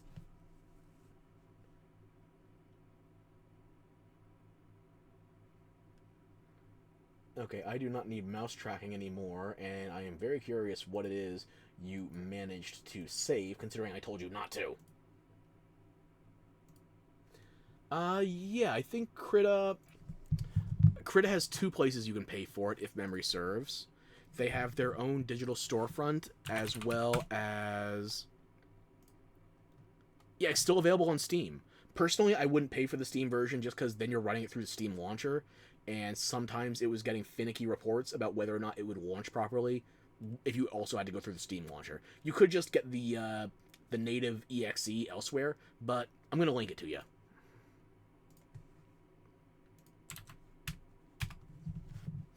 If you look this up on the Steam site, or Steam launcher, however you figure it, it's $10. It's not even on sale. It's just $10 by default.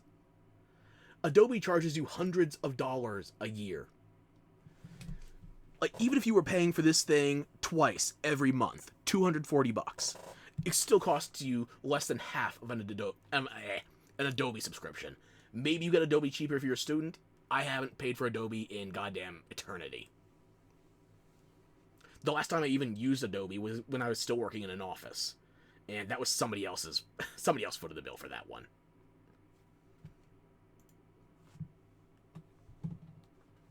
$10 for the best version of non-subscription Adobe Illustrator.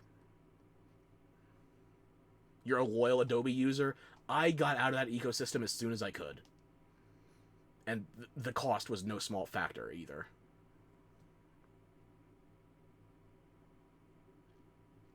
You haven't learned any other program in school. That was the hard part, because initially I started using Krita, and I was just trying to treat it like Adobe Illustrator from the beginning. I had to watch so many tutorials just to learn where things are, never mind how to use them. But I do recommend the transition if you're worried about the privacy factors for Adobe, whether or not they're going to be using any of your content in machine learning or advertising purposes, or frankly just the fact that they are so restrictive on the online functionality. They treat you like you're a pirate, even if you're paying for the damn thing.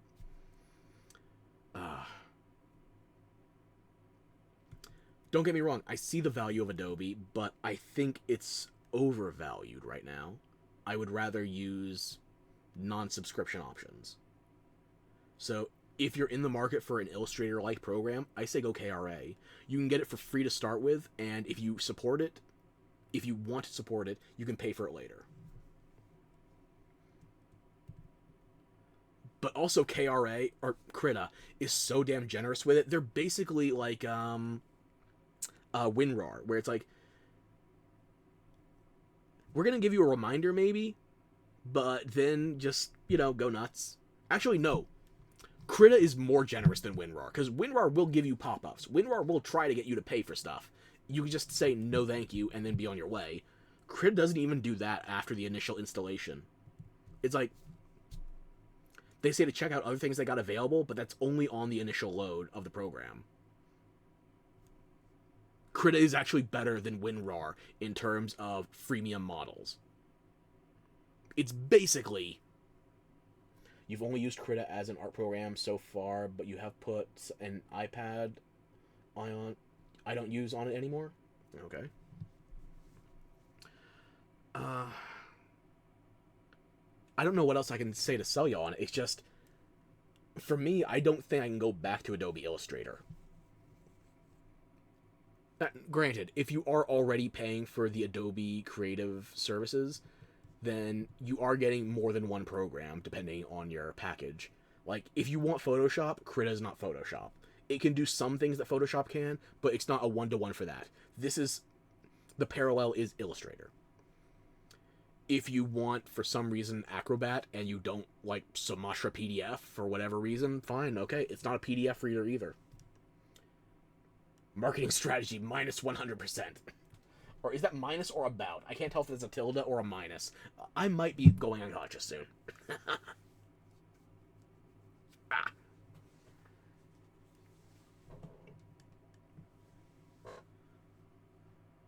What better marketing is there than word of mouth? People telling you it's so good you will want to pay for it, even if you can get it for free. That's praise you can't buy. Oh, Illustrator, you mainly use InDesign? Yeah, when I was more in the copywriting side of things, InDesign was one of my top 3 programs. I would say InDesign, then Illustrator, and then Photoshop, depending on if I had to actually retouch any pre-existing assets. Like, if people were sending me photographs, then Photoshop would go on top of Illustrator. But those are always my top 3. I still don't get why anybody uses Adobe Acrobat, though. Unless things have changed in the last, when's the last time I had Acrobat? Probably 7-8 years ago? Unless they've made some major changes since then, you should always just be using Sumatra PDF. The big 3 of graphic design. And those big 3 are hard to topple. They are the dominant trio for a reason. Nobody uses Acrobat anymore. Good. They shouldn't. I would sooner recommend Google Docs over goddamn Acrobat. And I don't trust Google Docs. That's just how much I hate Acrobat.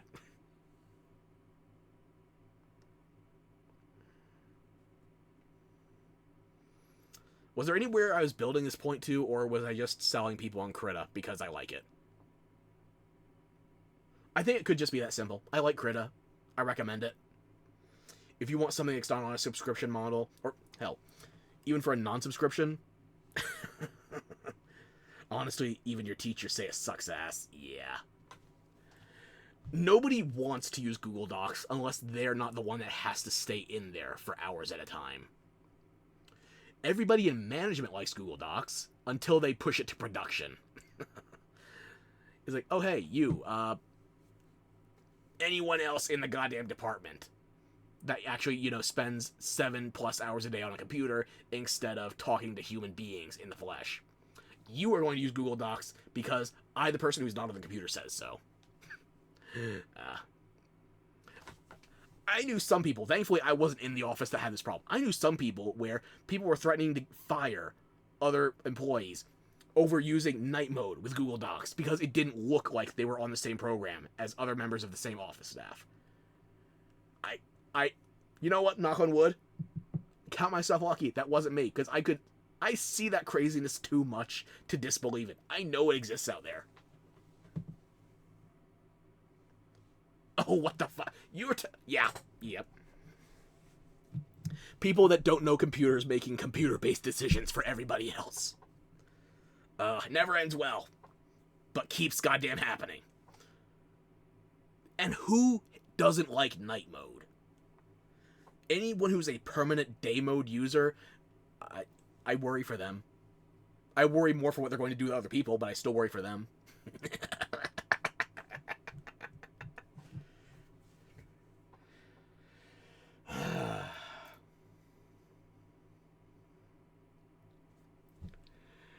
Yeah, TLDR, support Krita.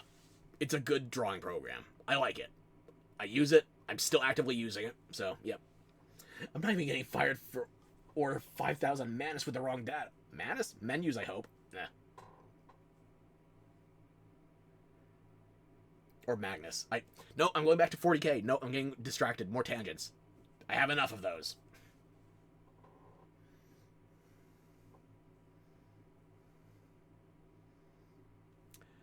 So yeah, I should probably wrap it up here.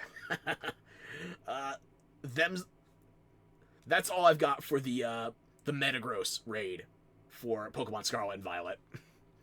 I showed you one build that worked, and another build that I have evidence for, but I couldn't make it work live. So, Metagross is done. I have the data for the Garchomp raid now. I'm going to work on that during the week, and we will do the next Pokemon raid, presumably Friday, but it won't be any earlier than Friday, let me tell you that much, because Friday is when it comes back, or Thursday night, technically.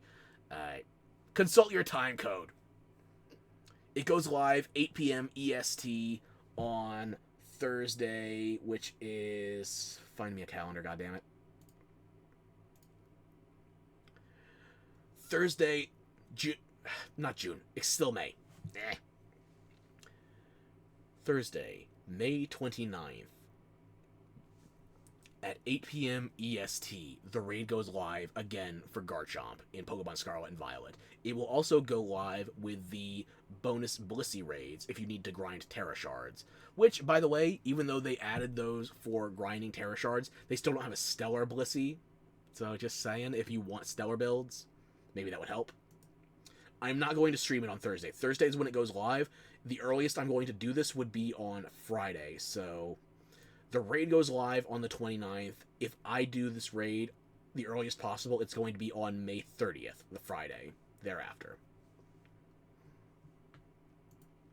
So I will do some prep during the week to make sure I can find 2 builds I like, or at least 1 build I like, and another build I can tolerate. Ah! I found the thing KRA saved. Fuck you. I don't want your autosave. I saved manually. Specifically by not saving. Fuck you.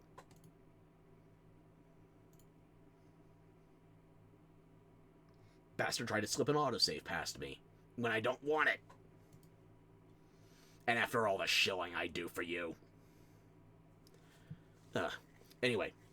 So that's the plan for the next Pokemon stream. But before that... On the 28th, which is Wednesday, we are getting new Street Fighter content coming in a crossover with Monster Hunter Wilds. So, I am probably going to be streaming Monster Hunter Wilds at least twice during the week to come. And I have another game I want to try on stream.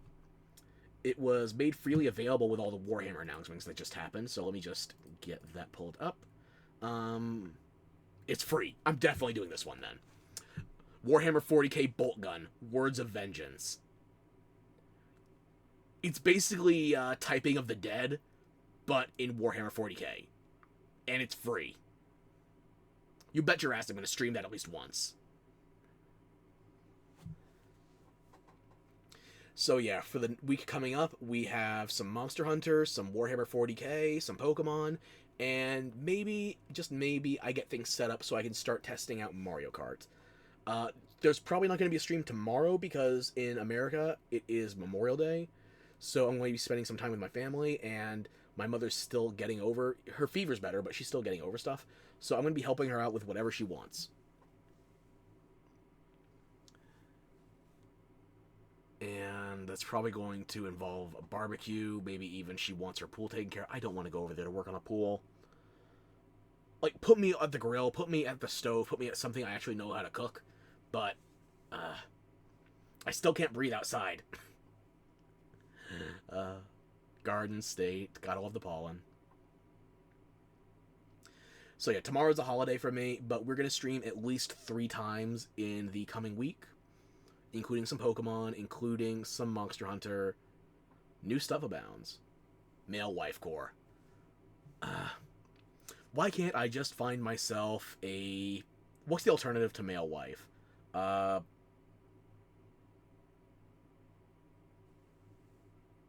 female husband? Yeah, you'll try to catch the stream? Excellent, okay. I'm probably going to be tinkering a lot with the Akuma stuff, because I want to see how the drive gauge implementation works with the big-ass air quotes 15th new weapon, which is 3 items on your item bar. But, yeah, sure.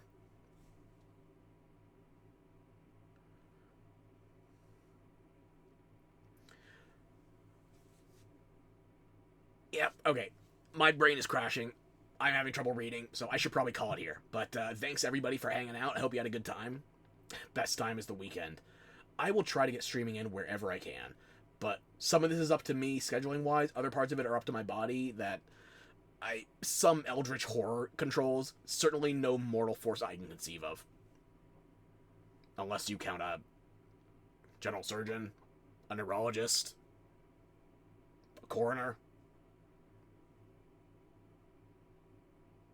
Maybe a chef. I don't know. But, yeah. We'll see what happens. If I can get you a firm schedule, I will put one out. But until then, assume next stream is going to be on Tuesday. So, I'll catch you then. Until then, thank you everybody for hanging out. Hope you had a good time with Pokemon, with the model stuff for both my chibi and my original design. And I'll be sure to bother you again soon. Until then, ciao. And thanks again for everything. Now get out and have some standards.